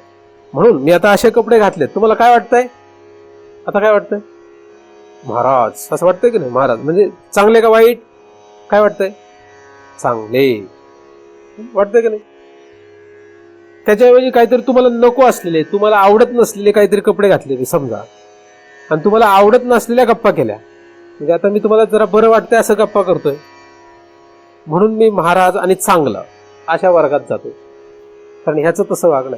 ह्याच्याऐवजी मी तुम्हाला जे माझ्याकडून अशा अपेक्षित नाही असे कपडे घातले, आणि तुम्हाला जे आत्ता बोलतोय ह्याच्याऐवजी काहीतरी तुम्हाला मनाला लागेल किंवा तुम्हाला चिडचिड होईल किंवा तुम्ही माझं आयुष्यभर तोंड बघू शकणार नाही असे जर शब्द तुम्हाला मी बोललो तर मग काय होईल? महाराज राहणार नाही. महाराज नाही आणि मग काय नाही? चांगला नाही. हा आमचा वैरी आहे. काय वाटेल? हा वैरी, आता ह्याचं आयुष्यभर तोंड बघायचं नाही असं वाटायला लागेल. जगातला कुठलाही पदार्थ जो असतो तो दुसरे जेव्हा पाहतात तेव्हा फक्त याच्यापर्यंत त्यांना पाहतायत, ह्याच्या आतमध्ये नाही पाहतायत. मी तुमच्या आतमध्ये नाही जाऊ शकत, तुम्ही माझ्या आतमध्ये नाही येऊ शकत. प्रयत्न केला तरी आपला तो लागला तर लागला असा तो प्रयत्न असतो, खरं नसतं. तुम्ही म्हणाल की नाही नाही मला तुमच्या मनात ओळखता येईल, नाही ओळखता येत. तुम्ही आयुष्यभर ज्या बायकोसोबत किंवा नवऱ्यासोबत राहिल्या त्यांना त्यांचं सुद्धा तुम्ही मन आतमध्ये काय चाललंय हे ओळखू शकत नाही. ओळखताय असं तुम्हाला भास होईल, आणि जेवढ्या वेळेस जुळतं तेव्हा जुळलंय ते कसं तर काहीतरी कारणाने खडा लागला असे फक्त आहेत. नाहीतर बऱ्याच वेळा असं होतं, तुला काय किती वेळा सांगायचं चहा दे की असं तो नवरा म्हणतो तुला बायकोला. म्हणजे याचा अर्थ काय झाला? याचा अर्थ काय झाला? मनातलं ओळखता नाही आलं. जर मनातलं नवरा बायकोचं लग्न झालं, दोघं एकदमच घनिष्ठ एकत्र आहेत असं धरलं आपण, तर मी तर म्हणतो नवरा बायकोने एकही शब्दाने बोलू नये, सगळे व्यवहार व्हायला पाहिजे बरोबर. बोलायची काय गरज मग, नाही का? म्हणजे नवरा असा बसला की त्याला पाणी पाहिजे असेल तर बायकोने लगेच किचनमधून पाणी घेऊन येऊन द्यावं, म्हणजे कळलं मनातलं. असं होतं का? नाही होत. कुठलाच व्यवहार होत नाही असा. नवरा बायको सारख्या एकदम जवळ असणाऱ्या व्यक्तींचा जर असं होत नाही तर जगात आपण कोणाचं मन जाणणार आहे? कोणाच जाणू शकत नाही. कोणाचंही आपण मन जाणलं नाही. पण आपल्याला असं वाटतं की दुसऱ्याने आपलं मन जाणलं पाहिजे. म्हणजे तुम्हाला असं वाटतं की तुम्ही म्हणताल तसं तुम्हाला जे वाटतंय तसं मी करायला पाहिजे. तुम्हाला काय वाटणार आहे? माझ्या बाबतीतच नाही, जगाबाबतीत सगळ्यांबाबतीत असा विचार करतो आपण की आपण जे काही या शरीराने दाखवलं नाही, तोंडाने बोललो नाही, शरीराने जे केलं नाही, पण आपल्या आतमध्ये आपल्याला असं वाटतं सगळ्यांनी तसं करावं. म्हणजे माझ्या आतमध्ये असं वाटतं, मला असं वाटतं की सगळ्यांनी भगवंताच्या चरणी जावं, भगवत प्राप्ती करावी, असं मला आतमध्ये वाटतं समजा. आणि मग मी जिथे कुठे जातो मला असं वाटतं की सगळ्यांनी तेच करावं, बरोबर का? पण मी समजा बोललोच नाही तर कोणाला कळणार आहे की मला तसं वाटतंय? मी समजा सगळ्यांना म्हटलो तोंडाने की सगळ्यांनी पंढरपूरला जा, असं जर म्हटलो तर मग कळेल त्यांना. मग जायचं का नाही वगैरे तो नंतरचा पुढचा भाग आहे, पण त्यावेळेस कळेल. आपल्याला आतमध्ये जे काही धर्म अधर्म, पाप पुण्य, सुख दुःख, चांगले वाईट विचार जे काही असेल हे सगळं आपल्यालाच कळतं. शरीराचं जे आहे ते जगाला कळतं, आणि शरीराचं जे आहे जगाला जे कळतं ते फसवं असू शकतं, ते खरं असेल असं म्हणता येत. आणि म्हणून जीव बरोबर काय करतो? फसवत राहतो सगळ्यांना, कायम फसवता येत. आणि सगळे जीव तसे असल्यामुळे जमतं, कारण सगळेच एका जातीमधले आहेत, त्यामुळे अडचण येत नाही. तर आपण आहोत जीव. अविद्या हा आपला मुळाचा प्रश्न आहे. अविद्या हा आपला मुळातला खरा संशयाचा भाग आहे, तो बाजूला गेला. त्या अविद्येपोटी निर्माण झालेलं सूक्ष्म शरीर म्हणजे हे द्वंद्व, त्याची व्यवस्था करण्यासाठी स्थूल शरीर, आणि स्थूल शरीराच्या क्रियेमध्ये आपल्याला त्या आतमधल्या कशाचाही तपास राहिला नाही. आपण विसरून गेलो. ते आपलं धन आहे, आपलं ते खरं जे स्वरूप आहे त्याचा आपल्याला काही तपास राहिला नाही. खरा संशय शरीर, सूक्ष्म शरीर, त्याचे धर्म नाही. खरा संशय जो आहे तो अविद्या. आपण अविद्यावान आहोत, म्हणजे आपल्यालाच आपला विसर पडला, हा भयानक संशय, हा खरा संशय. तो संशय नष्ट होणं गरजेचं आहे. मलाच माझा विसर पडला, मीच मला ओळखत नाही, हा संशय लक्षात घेणं गरजेचं आहे. तो संशय, ती शंका दूर करणं गरजेचं आहे. शंका, संशय हे शब्द जे आहेत ते जरा थोडेसे फिरवता येतात. शंका हा शब्द जो आहे त्याच्या पुढे प्रश्न असा पण अर्थ करता येतो. म्हणजे संशय म्हणजे शंका, शंका म्हणजे प्रश्न. तुम्हाला काही शंका आहे का? म्हणजे तुम्हाला काही प्रश्न आहे का? म्हणून संशय, शंका, प्रश्न असं त्याला आपल्याला संगती लावता येऊ शकते. तर आपला प्रश्न काय आहे? आपला प्रश्न आहे, मला माझा विसर पडला. शास्त्र म्हणतंय तसं. शास्त्र, साधू संत असं सांगतात की आपलाच आपल्याला विसर पडलेला आहे. मग आपलाच आपल्याला काय करावं लागेल? आठवण करून द्यावी लागेल. आपलीच आपल्याला आठवण करून द्यावी लागेल. मग ती आठवण करून देण्यासाठी हे परावर ब्रह्म आपल्याला उपयोगाला आहे. ज्याला कोणाला हे परावर ब्रह्म दृष्ट होतं, लक्षात येतं, ज्ञात होतं, त्याचे सगळे संशय जातात. खालचे तर संशय जातीलच, पण प्रमुख संशय जो आहे तो स्वचा, म्हणजे आपला स्वतःचा, तो संशय नष्ट होतो. हा जीव जो आहे तो साक्षात खरं तर परब्रह्म स्वरूप आहे. म्हणजे परावर ब्रह्म जे आहे तद्रूप तो जीव आहे. म्हणजे मी जो आहे तो त्या स्वरूपाशी म्हणजे ब्रह्माशी एकरूप आहे. पण तसं होत नाही. आपण स्वतःला ओळखत जरी गेलो तरी पुढे जाऊन हा जीव त्या ब्रह्माशी एकरूप कसा असेल हा मोठा संशय तयार होतो. पण असं कसं असेल? पण संशय जिथे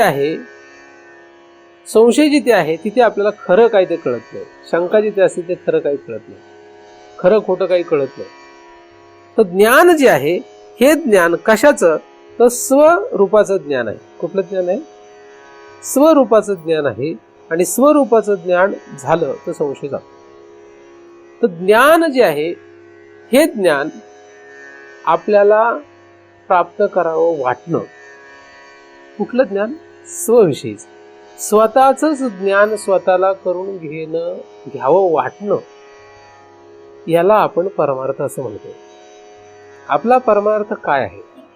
आपला परमार्थ म्हणजे स्वतःची ओळख करून घेणे. मग आपण जी बाकीची साधनं दाखवतो, करतो, ती काय आहे? ती त्याला फक्त पोषक साधनं आहेत. ती काही त्याला आवश्यक साधनं आहे असं आपलं कधीही म्हणणं नाही. वेदांताचं तसं म्हणणं नाही. आवश्यक नाही, पोषक आहे पण आवश्यक नाही. नसले तरी चालतं. म्हणजे जसं धोतर शर्ट वगैरे घातलं तर हे आवश्यक नाही, पोषक आहे. पंढरपूरला जातो, नामस्मरण करतो, तीर्थयात्रा करतो इत्यादी पोषक आहे, आवश्यक मध्ये येत नाही. ठीक आहे. तर ज्ञान आवश्यक आहे. काय आवश्यक आहे? ज्ञान. हे ज्ञान मला प्राप्त करायचं आहे हा हेतू ठेवून जगा. म्हणून आपण ज्ञानाच्या पाठीमागे चाललेलो आहोत. ज्ञानाचे आपण खरे वारकरी आहोत. आणि ज्या जीवाला हे ज्ञान नको किंवा ज्या जीवाला ह्या ज्ञानाची आवड नाही त्या जीवांशी आपण संबंध ठेवू नये, कारण ते आपल्यासाठी मळ आहे. ऐके जया ज्ञानी ऐके जया प्राणी यांच्या ठाई या ज्ञानाची आवडी, ज्यांच्याकडे ही आवड नाही तयांचे जियाले म्हणो काही वरी मरण सांग, ते मेलेले चांगले, असं ज्ञानेश्वरांनी म्हटलं. तुम्ही म्हणाल बघा असं कोण आहे, तुम्ही शोधा कोण आहे. मग आपल्या मोहातली माणसं असली तरी ज्ञानदेवानी त्यांच्यासाठी सुद्धा शब्द वापरलाय, ज्यांना ह्या ज्ञानाची आवड नाही. कुठल्या ज्ञानाची? कुठल्या ज्ञानाची? स्वज्ञान किंवा आत्मज्ञान. ज्यांना याची आवड नाही त्यांचं मरण चांगलं आहे असं ज्ञानदेवांनी म्हटलेलं आहे. मग त्यांना कसली आवड आहे? स्वतःचीच ओळख करून घेण्यापेक्षा त्यांना भलतीच आवड आहे. काय काय आवड आहे सांगता येत नाही. काय काय आवड आहे? स्वज्ञानाव्यतिरिक्त कुठलीही आवड ही भलतीच आवड आहे. स्वज्ञानाव्यतिरिक्त. म्हणून तुम्ही कोणीही भेटला, आई असो, बाप असो, बायको असो, नवरा असो, मुलगा असो, मुलगी असो, जावई असो, सून असो, कोणी असो, त्यांना प्रत्येकाला हे सांगा की तू तुझी ओळख करून घे. त्याच्यात आपण काही गैर सांगत नाहीये. तुझी ओळख करून घेण्यासाठी तू प्रयत्न कर. काय तुला उपाय करता येईल ते कर, पण काय कर? स्वतःची ओळख करून घे. तू बाकीचं जगू नको, तुला काय जगायचे ते जग, पण स्वतःची ओळख करून घे. स्वतःची ओळख करून घेण्यासाठी आयुष्य घालव. बाकीचं करताय का नाही करणार ते काही सांगायची गरज नाही, ते आपोआप होतं. जसं ब्रह्मज्ञान आपण जरी किंवा आत्मज्ञान जरी आपण कमवण्याच्या मार्गामध्ये आलो, म्हणजे आपण ज्ञानाच्या दिशेने जरी निघालो असलो तरी भूक लागतेच आपल्याला, का नाही लागत? म्हणजे जेवावं लागणार. जेवावं लागणार म्हणजे स्वयंपाक करायला लागणार. स्वयंपाक करायचं म्हणजे तेवढं धनधान्य ते लागणार. ते लागणार म्हणजे तेवढं काम करावं लागणार. मग हे करायला कोणी नाही म्हटलंय. आता समजा तुमच्याकडे तेवढं असेल सगळं, ते पण करू नका काम. काय गरज आहे? तुम्ही रिटायर, तुमच्याकडे आहे, गरज आहे का तुम्हाला? गरज नका करू काम. समजा एखादा श्रीमंत असेल, त्याला गरज, नका करू काम. त्या गरजेच्या गोष्टी सहज असतात, त्याला करावंच लागेल ते, जेवढं जशी जशी परिस्थिती असेल तसं. पण आता तुम्ही त्याच्याच पाठीमागे धावतायत आणि हे बाजूला पडलं तर मग तुमचं सुद्धा मरण चांगलं. म्हणून ज्ञानाच्या पाठीमागे चाललेल्या लोकांचं हे बाकीचं काही बंद होत नाही. बंद करायची गरज नसते. कोणी बंद करावं, कोणी करू नये. ज्याला जशी गरज आहे त्याने तसं करावं. आता तुमची गरजच इतकी असली की तुम्ही ज्ञान विसरून गेले. आपलंच आपल्याला ज्ञान व्हावं, आपणच आपली ओळख करून घ्यावं, हे विसरून जर तुम्ही काहीही करत असले तर ते वाटोळं आहे. काहीही करत असो म्हणजे तुम्ही इथून तिकडे पलीकडे चालत निघाले. त्या पलीकडे चालत जाण्याने जर मला स्वतःच्या ओळखीचा मार्ग बंद होणार असेल, म्हणजे मी मला स्वतःचीच ओळख करून घेण्यापासून वंचित राहणार असेल, किंवा मी माझ्या ओळखीच्या दिशेच्या ऐवजी चुकीच्या दिशेने जाणार असेल, तर मला इथून तिकडे जायला नको. स्वतःची ओळख ज्यामुळे होईल असं काहीही करा. ज्याने स्वतःची ओळख होत नाही, ज्याने स्वतःची ओळख होण्याची शक्यता नाही, स्वतःच्या ओळखीचा जिथे विषय नाही, अशा कशातच रममाण होऊ नका. मग तो पदार्थ असो, व्यक्ती असो, विचार असो, क्रिया असो. अशा क्रिया करू नका की ज्या क्रियेमुळे तुम्हाला स्वतःची आपल्याला ओळख करून घ्यायची याचा विसर पडेल. स्वतःचा विसर तर आहेच, अधिक स्वतःची ओळख करून घ्यायचं याचा सुद्धा विसर पडलाय. म्हणजे आता काय म्हणणार? म्हणजे आपल्याला हे करायचंय हाही विसर पडला. मनुष्य देहात येऊन तो मनुष्य देहाच्या लायकीचा राहिला नाही. त्यामुळे मनुष्य देहात आल्यानंतर काय व्हायला पाहिजे? स्वतःची ओळख करून घेतली पाहिजे. दुसऱ्या पद्धतीने सांगायचं झालं तर भगवंताची ओळख करून घेतली पाहिजे. समष्टीने त्याला आपण भगवंताची ओळख असं म्हणतो. दिली नाक कान हात पाय डोळे असं काहीतरी अभंग आहे. जेणे तू जोडशी नारायण, हे तुकोबाने सांगितलेलं आहे. आपलं फक्त पाया पडायला जातो देवला, उपयोग काही नाही आपला, त्याने काही होणार नाहीये. त्याने सांगितले तू ह्याच्यामुळे तू नारायण जोडण्याचा प्रयत्न करशील, ते काही करत नाही आपण. नारायण जोडणे किंवा स्वप्राप्ती किंवा आत्मज्ञान हा आपला जगण्याचा हेतू पाहिजे. तुम्ही बाकीचं काय करता याला आपण काही आपली काही आडकाठी नाही. आडकाठी कशाला आहे? तुम्ही काहीही केलं पण स्वतःच्या ओळखीचा प्रयत्न जर सुटला तर तो आपल्याला मान्य नाही, तो आपल्यासाठी काय हानिकारक आहे. तर स्वतःची ओळख हाच मोठा संशय आहे की आपण नक्की काय, आपण नक्की शरीर आहोत का, सूक्ष्म शरीर आहोत का, त्याचे धर्म आहोत का, आपण अविद्यावान जीव आहोत, आपण जीव आहोत का, आपण शिव आहोत का, आपण ब्रह्म आहोत, आपण काय आहोत काय नाही, हा संशय त्या आत्मज्ञानाने जाईल. म्हणून ज्ञानावर संशय म्हणजे काय? ज्ञानाची आवड नसणे हा ज्ञानावर संशय. मग ज्याला ह्या ज्ञानात आवड नाही ते संशयी आहे. ज्याला आवड नाही ते, मग मी मला आवड आहे असं म्हटल्यानंतर होईल का? नाही. आचरणात तसं दिसत नाही. आचरणात दिसलं नाही की समजून घ्यायचं तो संशयात पडलेला आहे. मग कोणाला हे प्राप्त होईल हे ज्ञान? श्रद्धा वाम लभते ज्ञानम आणि नाही ज्ञानेन सदृशम पवित्रम इह विद्यते. हे सगळे श्लोक जे ते एका पाठोपाठ आहेत.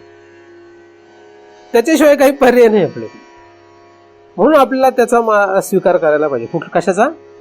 स्वतःच्या ओळखीचा प्रयत्न. म्हणून स्वतःचा विचार करत राहा. त्यासाठी साधन काय लागतंय? तुम्हाला जे साधन घेता येईल ते घ्या. स्वतःचा ओळख कशाने होणार? म्हणजे साधन काय? स्वतःची ओळख कशी करून घ्यावी? श्रद्धावाम लभते ज्ञान. काय पाहिजे? श्रद्धा पाहिजे. काय पाहिजे? श्रद्धा पाहिजे. श्रद्धा असेल तर तुम्हाला ते ज्ञान होईल. श्रद्धा कशावर? शास्त्र आणि श्रीगुरु. कुठलं शास्त्र? ज्या शास्त्राने स्वची ओळख सांगितली तेच शास्त्र, इतर शास्त्र नाही. गुरुवारची पोथी नाही. कुठलं शास्त्र पाहिजे? ज्या शास्त्राने स्वतःची ओळख सांगितली, स्वचा बोध जे शास्त्र करतं ते शास्त्रच फक्त चालेल. श्रीगुरु. कुठले श्रीगुरु? स्वचा बोध जे सांगतो, स्व किंवा ब्रह्म यांचा जे बोध सांगतो तेच श्रीगुरु. इतर दुसरं कुठलं नाही. हे दोनच शास्त्र आहेत, दोनच साधन आहेत. बाकी कुठलंही साधन. त्यांच्यावर श्रद्धा पाहिजे. त्यांच्यावर श्रद्धा असली की आपल्याला ते पुढे जाता येते. समजा नाही, मग आपला पण करायला हरकत नाही. काही हरकत नाही. आपला पण आपल्याला आपला शोध घ्यायचा. आपण कोण आहोत? आपण आपली ओळख करून घेण्याचा प्रयत्न करावा. कधी करा. तुम्ही स्वयंपाक करत असतानाही करू शकता, जेवण करत असतानाही करू शकता, विचार करू शकता आपण नक्की कोण आहे, आपण नक्की काय करतो, कशासाठी करतो. आणि तो कदाचित विचार दुसऱ्या चुकीच्या मार्गाने इकडे तिकडे पण भरकटतो, जाणारच आहे तो. कारण आपण जेव्हा हा विचार करतो तेव्हा मनाचा आधार घेतो. विचार करण्यासाठी आपल्याला मनाचा आधार घ्यावा लागतो. आणि मन जे आहे हे मन सुखदुःखाने युक्त आहे. कारण मनाचे ते धर्म आहेत. आणि त्या मनाचा आपण आधार घेतल्यामुळे आपल्याला अडचण येते. कारण ते आपल्याला दाखवून देते की नाही, तुम्ही हे नाही, तुम्ही हे आहे, तुम्ही सुखी, तुम्ही दुःखी आहे. कारण मन त्याच्यामध्ये काय करतं? सारखंच मध्ये अडथळा निर्माण करतं. तुम्ही किती स्वचा विचार करायला लागले तर तुम्हाला अडथळा निर्माण करायला मन आहे मध्ये. कारण ते मन काय आहे? सतत तुम्हाला अडथळा निर्माण करत राहील. तुम्हाला सांगत राहील की तुम्ही दुःखी आहात, तुम्ही सुखी आहात, तुम्ही दुःखी आहात, तुम्ही सुखी आहात इत्यादी. तुम्हाला ते सारखं दाखवत राहील.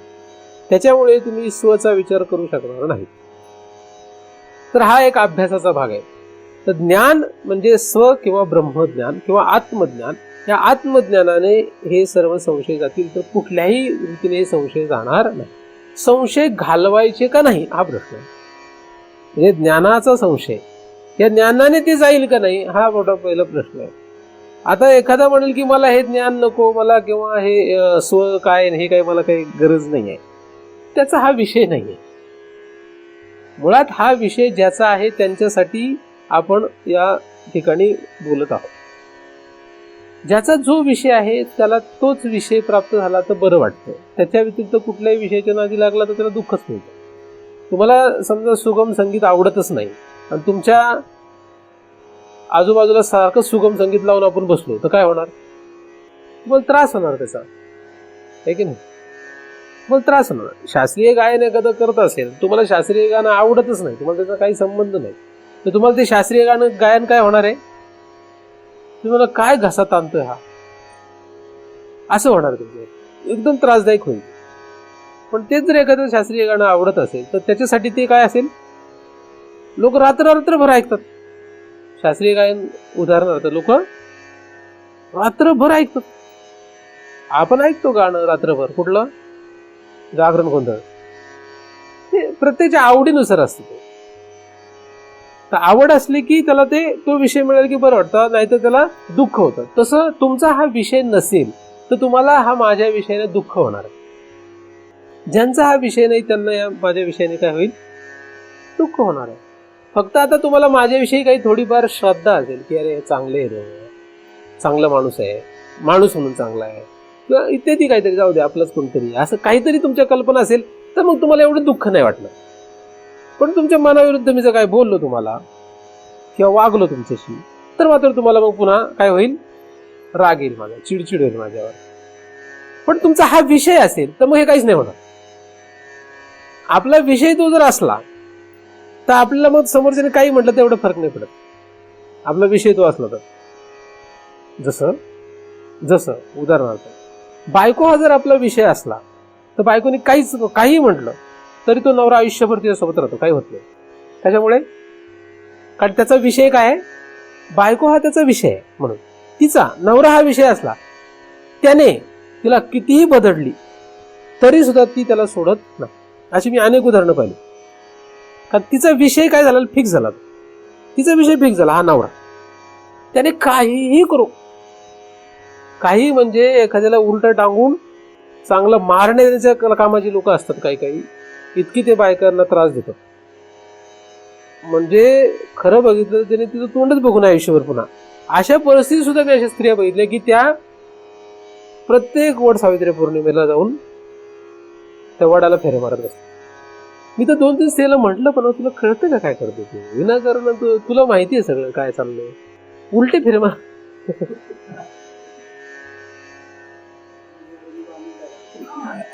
त्याला साखळदंडच बांधला. तर ते विषय तो असेल तर काय होतं, त्रास होत नाही. लक्षात ठेवा, पक्क लक्षात ठेवा. तसं तुमचा ज्ञान विषय राहिला, एक लक्षात ठेवा, तुमचा जिथपर्यंत ज्ञान विषय तिथपर्यंत मी काही तुम्हाला बोललो आणि तुमच्याशी कसंही वागलं, तुम्ही मला सोडून जाऊ शकत नाही. पक्क लक्षात ठेवा. तुमचा ज्या दिवशी विषय बदलला, मी सगळ्यांना सांगितलं, माझ्यापासून जे पळून गेले पळून, अनेक लोक पळून गेले, त्यांना पण मी सांगितलं होतं, ज्या दिवशी तुमचं ज्ञान हा विषय संपेल त्या दिवशी तुमचा माझा संबंध नाही. तुम्हालाही तेच सांगतो, कारण माझा विषय बदलणार नाही. तुमचा विषय बायको झाला की तुम्ही घरी, तुमचं म्हणजे सगळ्यांचा. तुमचा विषय बदलला, ज्ञान हा विषय तुमचा सटकला की माझा आणि तुमचा विषय नाही. ठीक आहे. विषय आपला जेव्हा जुळतो तेव्हा त्रास होत नाही. विषय जुळत नाही तर कुठेही त्रास होतो. विषय जुळल्यानंतर होतं काय, म्हणजे दूर जायला काय लागतं, विषय जुळल्यानंतर काय होतं, मी जर काही तुमच्या मनाविरुद्ध बोललो तर तुम्हाला त्रास होतो. महाराज तरच आपल्याला त्रास होतो, आपल्यालाच त्रास येतो. मी काहीतरी वागलो तर आपल्याशीच असं वागतो, ह्याच्यापेक्षा कशाला जायचं त्यांच्याकडे, कशाला त्यांचा त्रास सहन करून घ्यायचा असं वाटेल तुम्हाला. का, त्याचा त्रास नाही, तो कशाचा अडचण आहे, विषय तुमचा बदलतोय, तो विषय नाही तुमचा. जसं मी उदाहरण नवरा बायकोचं सांगितलंय त्याप्रमाणे ते चालतं जगामध्ये सर्वत्र. तसं ज्ञान हा विषय ठेवला तर तुम्ही शास्त्रापासून कधी दूर जाणार आणि स्त्रीगुरूपासून कधी दूर जाऊ शकत नाही. विषय बदलला तरच शास्त्र आणि स्त्रीगुरूपासून दूर जातो, बाकी कुठलंच जगात कारण नाही. आणि हा जो नियम आहे हा इकडेच नाही, जगात सर्वत्र लागू आहे, सर्वत्र हा लागू आहे नियम. पण तुम्हाला जर असं वाटत असेल की तुमचा विषय हाच, तर तुमचं माझं कधीच भांडण नाही होणार, भांडण नाही, वाद होणार. तुमचा विषय बदललाय की अडचण आहे. तुम्ही म्हणाल मग परमार्थात पण ज्ञान फक्त विषय असेल तर अडचण नाही. तुमचा काहीतरी वेगळाच विषय झाला तयार, तुम्हाला तीर्थयात्रेत रस तयार झाला, तुम्हाला विनाकारण काहीतरी शास्त्रच कुठले तरी शिकण्यामध्ये इंटरेस्ट तयार झाला, ज्ञान विषय नाही. कारण जसे व्यावहारिक हे असे विषय, तसे परमार्थामध्ये सुद्धा अनेक विषय आहेत की ज्याची आवड निर्माण होऊ शकते. एखाद्याला आश्रमाचीच आवड निर्माण झाली, महाराजगिरी करायची आवड निर्माण झाली, विषय बदलला. काय झालं, एखाद्याला जर आता काही समजा आश्रमात चालवायची इच्छा झाली, आपण आश्रम चालवायला पाहिजे, मग त्याला आश्रमात रस झाला, त्याला महाराजात रस नाही, त्याला ज्ञानात रस नाही. ज्याला ज्ञानात रस आहे त्याला आश्रमात रस नाही. जसं तुम्ही म्हणाल व्यवहारातलीच उदाहरणं सांगता, नाही परमार्थच आहे. परमार्थामध्ये सुद्धा ज्याला ज्ञानात रस आहे त्याला आश्रमात काय एवढं हे नाही. आश्रम काय आणि शिष्य काय, शिष्य आला काय आणि गेला काय, त्याचीच काही खरंच नाही. जसं व्यवहारात सुद्धा आहे तसंच परमार्थात मध्ये पण आहे. ज्ञानाशी ज्याला घेणं देणं राहतं त्याला बाकी कशाची घेणं देणं राहत नाही. आणि मग ज्ञान हा विषय ज्यांचा आहे त्यांच्यासाठी हा संशय शब्द इथे आहे की ज्यांना ज्ञानाची आवडी नाही किंवा ज्यांना ज्ञानाची गोडी नाही ते सगळे संशय या वर्गात धरलेले आहेत. तो संशय तुम्हाला नष्ट करावा असं वाटणं ही फार पुण्याची गोष्ट आहे. ती अचानक कोणालाही मिळू शकत नाही, कोणालाही ती सहज प्राप्त होऊ शकत नाही की मी असं म्हटलं तर तुला ज्ञानाची आवड निर्माण होईल, असं काही होत नाही. मी तुम्हाला भूक लागली असं म्हटलं तुम्हाला भूक लागणार आहे का? कधी लागते भूक? भूक कधी लागते? काम केलं, काहीतरी कष्ट केलं किंवा एका ठराविक वेळेनंतर ते प्रक्रिया झाल्या म्हणजे शरीरातली सगळी एनर्जी ती गेली की मग भूक लागते. ते तसंच आहे. ही ज्ञानाची भूक केव्हा लागते? तुम्ही काहीतरी साधना केली तर लागेल. निष्काम केली तर लागेल. उपासना कर्म जे काही आहे ते निष्काम केलं, संसाराच्या हेतूने नाही केलं तर लागेल. नाही तर तुम्ही पंढरपूरला जाता तेव्हा पाऊस पाड म्हणता, मग काय ते मग निष्काम नाही. ते पंढरपूरला जाताना माझी बायका पोरांचा संसार नीट सुखी होऊ दे रे बाबा म्हणतात. मुलाचं लग्न लवकर होऊ दे, मुलीचं लग्न लवकर होऊ दे, झालं तर त्यांना पोरग होऊ दे, पोरगी झाली तर मग पोरात तरी व्हायला पाहिजे, इत्यादी इत्यादी काहीतरी देवाकडे मागत बसतात. मग निष्काम कुठला? मग ज्ञानाची आवड नाही तयार होतं. मग तुमचा संसार चालतो. मग तुमच्या घरात विठोबाचा फोटो आहे, तुमच्या घरात ज्ञानदेवाचा फोटो आहे, पण तुम्ही पारमार्थिक नाही. म्हणजे घरात विठोबाचा फोटो लावला म्हणजे ही लोक पारमार्थिक झाली हा भ्रम करणे इतके वेडे होऊ नका. यांच्या घरात म्हणजे तुमच्या घरात पण म्हणतो मला जेवायचे नंतर जेवते, नंतर मी ते म्हणतील आता महाराज तुम्ही सांगितलं आता जेवण नाही आज. तर विषय त्यांचा एकाशावरून कळतं. कसा तुमचा तो विषय? ज्ञान हा तुमचा विषय तेव्हा होईल जेव्हा तुम्ही निष्काम, देवाकडे काही मागायचं नाही. एक लक्षात ठेवा, देवाकडे काहीच मागायचं नाही. देवाच्या पाया पडले की काहीच मागायचं नाही, काहीच मागायचं नाही. हे अवघड आहे. काय हे? हे अवघड आहे, फार अवघड आहे, अतिशय अवघड आहे. पण प्रयत्न करा, मग तुम्ही ध्यानाकडे याल. काय होईल मग? देव, श्री गुरु, शास्त्र यांच्याकडे काही मागायचं नाही, काहीच मागायचं नाही. हा प्रयत्न करा. ते जितकं तुम्ही प्रयत्न करा तर मग देव द्यायला लागतो सगळं. प्रयत्न करा. मागितलं की काही मिळणार नाही. काही मिळणार नाही म्हणजे जे मिळणार आहे ते मिळणारच आहे. आता लोकांनी मागितलं देवाला पंढरपूरला जाऊन की पाऊस पाड, म्हणून पाऊस पडला का? खरं सांगा, खोटं सांगा, खरं सांगा. वारकरी गेले पंढरपुरात आणि सगळ्यांनी साकडं घातलं तेव्हा पाऊस पाड यावर्षी नीट सगळं कर, आणि मग सगळं नीट झालं का? हो का नाही? नाही. आता येत्या वारीला आपण सगळेजण असे झेंडे घेऊन उभे राहू, पाट्या घेऊन उभे राहू. असं केल्याने पाऊस पडत नाही. विनाकारण मागू नका. काय होईल? आपल्याला उलटा करतील. झेंडा कुठला आपल्याला पडून काढतील. वारकऱ्यांचे विरोधी आहे म्हणून. देवाकडे काय मागू नका. देवाकडे काय मागायचंच असेल, काही मागायचं असेल तर फक्त ज्ञान मागा किंवा फक्त देवाची प्राप्तीची इच्छा करा. देव हा जगात सगळ्यात सुखकारक पदार्थ आहे आणि ते आपलं स्वरूप आहे. ते आपलं काय? ते स्वरूप आहे. पण तिथपर्यंत आपल्याला पोहोचण्यासाठी काय करावं लागेल? प्रयत्न करावा लागेल. तर निष्काम रीतीने जो जगामध्ये परमार्थ करतो तो पुढे जाईल, तो पुढे जातो. त्याने अपेक्षा नाही, जेव्हा तुझ्याकडून कसलीच अपेक्षा नाही. प्रयत्नपूर्वक करावं लागतं. कारण बऱ्याच वेळा आपल्याला त्याची अडचण येते. आपल्याला असं वाटतं की देवाने काहीतरी करावं, देवाने काहीतरी कृपा करावी. जाऊ दे, संसारातल्या नाही गोष्टी तरी कमीत कमी माझं मन शांत करावं, मला स्थिर करावं असं वाटतं. मला बुद्धी द्यावी, माझी बुद्धी. तर आपल्या शिकवण असते तशीच. एक तर आपल्याला संसारातल्या गोष्टी मागायची शिकवण आहे, नाही तर परमार्थातल्या गोष्टी मागायची शिकवण, अशीच आपल्याला काय शिकवण आहे. मग तशी शिकवण असल्यामुळे काय होतं की अडचण नाही. म्हणून तुम्ही जगासाठी काही मागत बसले तर तुम्ही समाज सुधारक व्हाल. स्वतःसाठी काहीतरी मागत बसले तर अडकून जाल. ना कोणासाठी मागायची गरज आहे ना स्वतःसाठी मागायची गरज, आणि तरी सुद्धा ते परमार्थ करत राहिला की तो ज्ञानाचा दिसून जातो.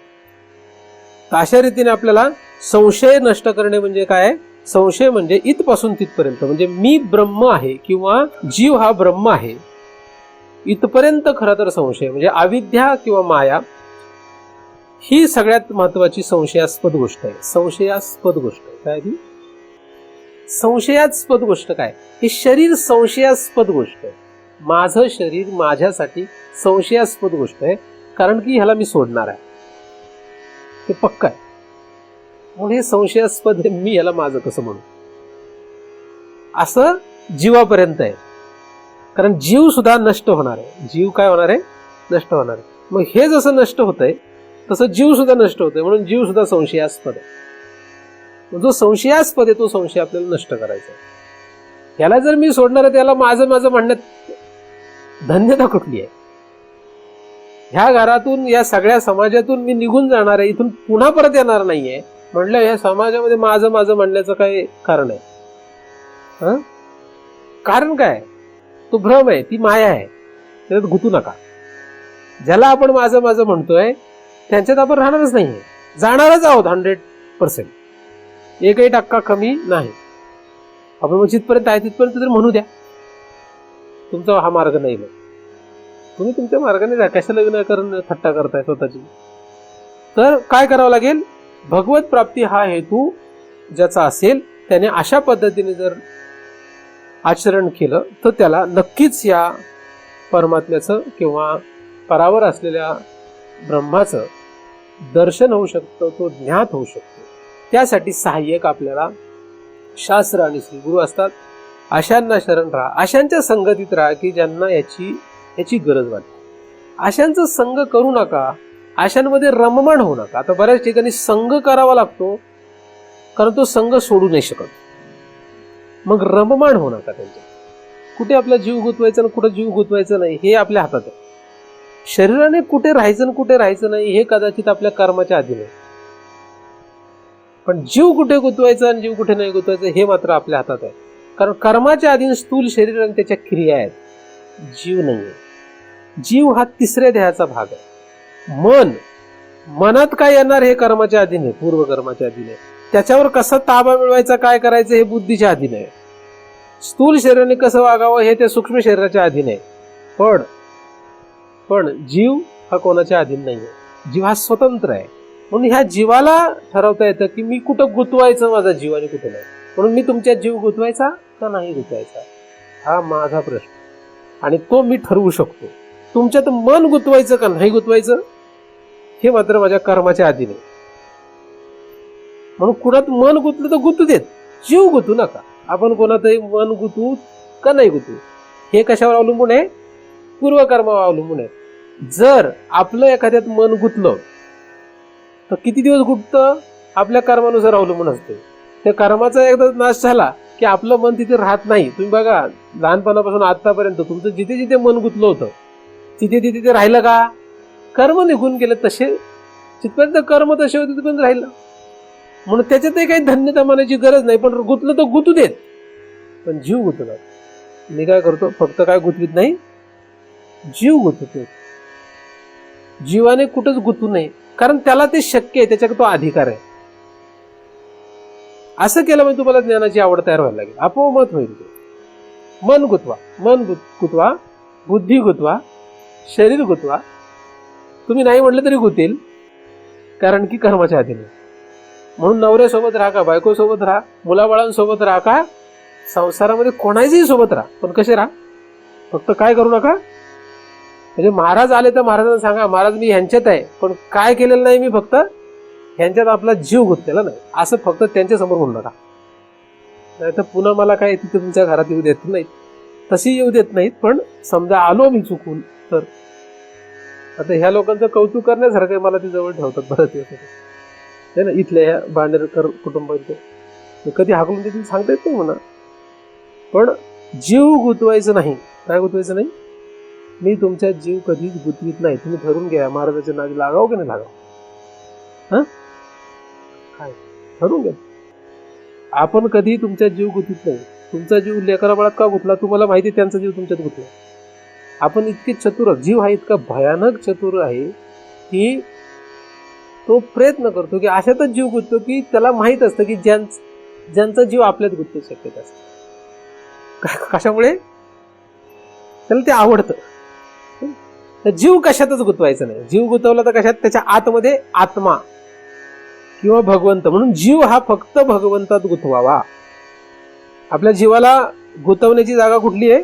फक्त भगवंत. मनाला, बुद्धीला, इत्यादींना, शरीराला कुठं गुंतू द्यावं? कुठं गुंतवायचं तिथं गुंतव बाबा. ते काय तुझं कायम टिकणार नाहीये, नाहीच टिकणार. तू किती काय करायचं ते कर. आणि टिकवलंच तू तर एवढं शरीर आहे तिथपर्यंत टिकवू शकतो, त्याच्या पुढे नाही टिकत. तर दुसरं शरीर मिळालं तर कुठलं येणार आहे परत? बायको कुठे गेली, नवरा कुठे गेला, पोरबाळ कुठे गेली बघायला येऊ शकतो का? नाही येऊ शकत नाही. ते परत येऊ शकता का? जीव गेला एकदा म्हणजे तू निघून गेला दुसरं शरीर, मग येईल का परत? म्हणून तुम्ही कुठेही मन गुंतवलं, शरीर गुंतवलं, त्याने मला काही वाटत नाही. म्हणजे मला त्याच्यामध्ये काही विशेष वाटत नाहीये. जे तुम्हाला आहे ते मला लागू आहे. पण काय काय आपल्याला मान्य नाहीये, काय आपल्याला करायचं नाही, साधनेचा भाग सांगतो तुम्हाला. मळ सैल करण्यासाठी जीव गुंतवायचा. आणि जीव गुंतलाय का नाही हे कसं कळणार? त्यासाठी महाराजांना बोलायचं. महाराज बरोबर दाखवतात जीव गुंतला का नाही. म्हणजे मांत्रिकाला बोलायचं. भूत काढायचं असल्यावर हा जीव आपला गुंतला की नाही हे कोणाला बोलावं लागतंय? त्याच्यातला काय पाहिजे? मांत्रिक पाहिजे, त्यातला एक्सपर्ट पाहिजे. जीव आपला गुंतलाय का नाही. पण आपल्याला ती भीती असते, म्हणून आपण म्हणतो त्यापेक्षा डोक्याला त्रास नको, गप बसा आपला पण, आहे की नाही. तरी महाराजांना पण काही कधीतरी मध्ये काम लागतंय. त्यामुळे महाराज सुद्धा प्रयत्न करतात की ह्याला आपण जर दाखवूच थोडंसं गंमत, आहे ना. महाराज जर थोडेसे असतील तर मग ते मध्ये मध्ये करतात असतात. तर संसार करावा की नाही करावा हे सगळं, दोन शरीराचा संसार करावा की नाही करावा? आता तुम्ही नाही म्हटलं तरी करणार. मग काय करू नका, तो प्रयत्नपूर्वक. आणि त्याला अधिकार आहे न गुंतण्याचा. मनाला, शरीराला, या शरीराला तुम्ही म्हटलं जेवायचं नाही, इथून पुढे बंद जेवायचं, त्याला भूक लागणारच आहे. तुम्ही काम नाही केलं, बसून जरी राहिले तरी एका ठराविक तासानंतर ह्याला भूक आपोआपच लागणार आहे. मग त्यामुळे ह्याला तुम्ही जेवू नका असं मी जर म्हटलं तर ते जरा अवघड आहे. तुम्ही योगी असले तर करू शकता, ते शुद्धा पिपीचा नष्ट करू शकता, तो एक मार्ग आहे वेगळा. पण त्याचे ते धर्म आहेत, त्याला काही करू शकत नाही. काय करता येत नाही आणि काय करता येतं ते महत्वाचं आहे परमार्थामध्ये. परमार्थामध्ये काय करता येत नाही? दोन शरीराचे धर्मांना बंद करता येत नाही. सगळ्या काही धर्म बंद करता येतात, जेवढे तुम्हाला बंद करता येतील तेवढे करा. नाही केले त्याने काही होणार नाही. पण कशाने अडचण येणार आहे? जीव थोडा जरी गुंतला कुठं, तेवढी ज्ञानाची आवड कमी होणार. पूर्ण वाया जात नाही, तेवढी काय होते? तेवढी ज्ञानाची आवड कमी होते. जितका जीव जास्त गुंतत जाईल तेवढी ज्ञानाची आवड कमी होते. जितका जीव कमी गुंतत जाईल तेवढी ज्ञानाची आवड वाढत जाईल. पण शक्यतो जगामधले प्रत्येक जीव असा प्रयत्न करतात की सगळ्यांनी आपले जीव गुंतून राहिला पाहिजे, हा सगळे प्रयत्न करणार. पण जीव इतका हुशार आहे की त्याला ही कला साध्य करता येऊ शकते की सगळ्यांना वाटेल आपला जीव आहे पण आपला जीव कोणातच नाही, असं पण त्याला राहता येऊ शकतं. कारण लोकांना मन जरी गुंतून राहिलं ना, लोकांना तो जीवच गुंतवला आपला. आणि खरं तर सगळे तसंच करत, खटाटे पण असतो, खरं नसतं काय, मनच गुंतून असतात सगळे. तर जीव सगळ्यात हुशार आहे. खरं तर जीव मुक्त आहे, तो दाखवतो की मी गुंतलेलो आहे खरं तर, पण हेही त्याला लक्षात राहत नाही, हे दुर्दैव आहे. लक्षात. म्हणून सावध व्हा आणि या ज्ञानाची आवड निर्माण करा. हे ज्ञानाची आवड निर्माण झाली तर तुम्हाला संशय नाही, आणि मग तुम्हाला भगवंताचं ज्ञान होईल, म्हणजे तुम्हाला स्वज्ञान होईल. आणि स्वज्ञान झालं की तुमचा विषय संपला. हा दुसरा भाग आहे. छिद्यन्ते सर्व संशयाचा तुमचा नाश. तर सर्वात उत्कृष्ट संशय काय आहे? जीव ब्रह्मरूप नाही, हा सर्वात उत्कृष्ट संशय आहे. तो संशय सुद्धा नष्ट होईल आणि जीव ब्रह्मरूप होईल. आणि एकदा का जीव ब्रह्मरूप झाला की चराचराला अधिष्ठान असलेला तो जो आहे तो मी आहे, असा तुम्हाला साक्षात अनुभव येईल. आणि तो अनुभव तुम्ही स्वतःलाही सांगू शकत नाही. तो कसा अनुभव आहे? तो स्वतःलाही सांगू शकत नाही असा तो अनुभव आहे, पण तो येईल. कसं येईल मग हा मोठा प्रश्न आहे. तर हे केलं की आपोआप येईल, मग कळेल, मग ते सांगायची गरज राहत नाही. सांगितलं तरी नाही सांगितलं तरी त्याने काही होत नाही. तर त्या अवस्थेपर्यंत म्हणजे छिद्यन्ते सर्व संशय या अवस्थेपर्यंत तुम्ही पोचाल आणि त्याला कारण होईल तस्मिन दृष्टे परावरे, म्हणजे त्या परावर ब्रह्माचं, परावर भगवंताचं आपल्याला म्हणजे त्या जीवाला दर्शन होईल आणि त्याने हे सगळं संशय नष्ट होतील. आणि मग तुम्हाला कुठलाही संशय जो आपण पहिल्यापासून विचारात घेतला ते सगळे संशय नष्ट होईल. म्हणजे तुम्हाला काहीच जगाविषयी वाटणार नाही. अत्यंत टोकाच्या नरकाविषयी तुम्हाला संशय राहणार नाही, अत्यंत टोकाच्या स्वर्गाविषयी संशय राहणार नाही. मधले तर कशा संशय राहणार. मग जगात चांगलं आणि वाईट काय? संशय नाही, संशय नाही. चांगलं का वाईट नाही माहित, काही नाही तसं. तुम्हाला काय वाटतं चांगलं आहे? चांगलं. तुम्हाला वाईट वाटतं? वाईट. ते चांगलं का वाईट आपल्या ते कक्षेतच येत नाही. एकदम भडकलेल्या अग्नीमध्ये ओलं गवत का वाळलेलं गवत, काय ना. भडकलेला अग्नी असेल तर त्याच्यात काय, ओलं गवत का वाळलं गवत, याने काय होतंय, ते सगळं एकरूप होऊन जातं. अशी ज्ञानेश्वरीने ओवी लिहिलेली आहे ना. तसं होऊन जाईल. मग तुम्हाला नरकाचं टोक ते स्वर्गाचं टोक इथपर्यंतचे सगळे संशय गायब होतील, सगळे संशय राहणार नाही. तर अशी स्थिती येण्यासाठी जे काही बळ अंगात लागतं आणि जी काही आपल्याला साधना करणं अपेक्षित आहे ती साधना तुम्हाला करता यावी यासाठी तो परमदयाळू भगवंत तुम्हा सर्वांवर कृपा करोत अशी त्याच्या चरणी प्रार्थना करतो.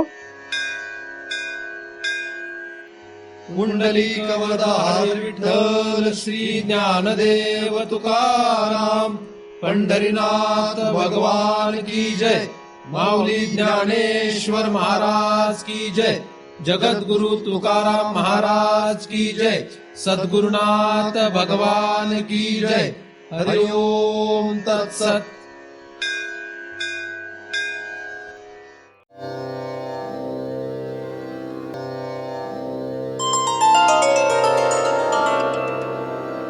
आता विश्वात्मके देवे येणे वाक्यज्ञे तोषावे. तोषोनी मज द्यावे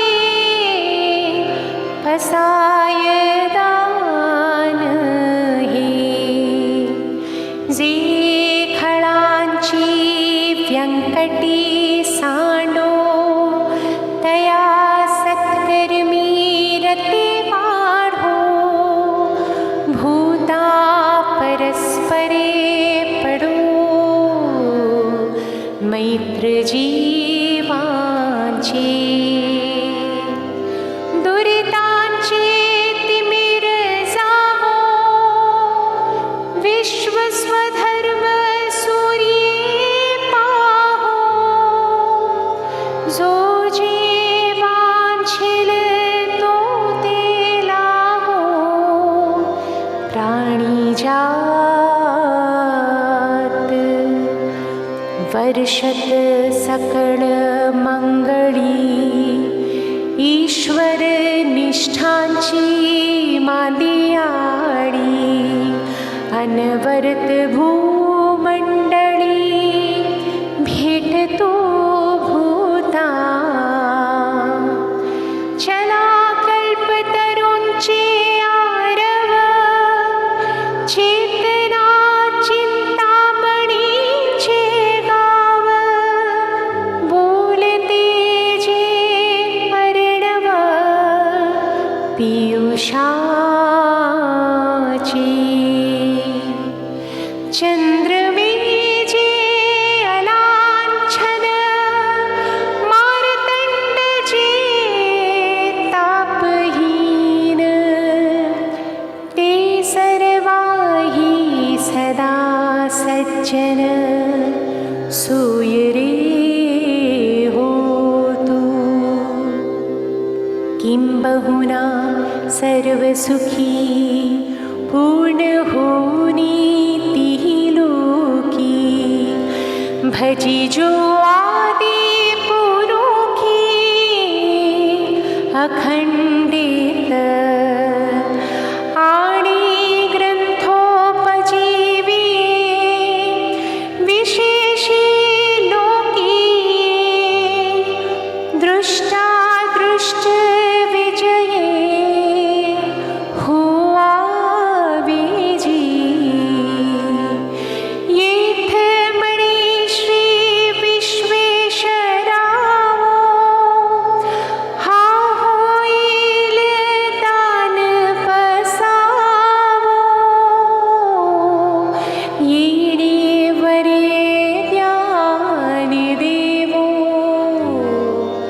सुखिया जाणे.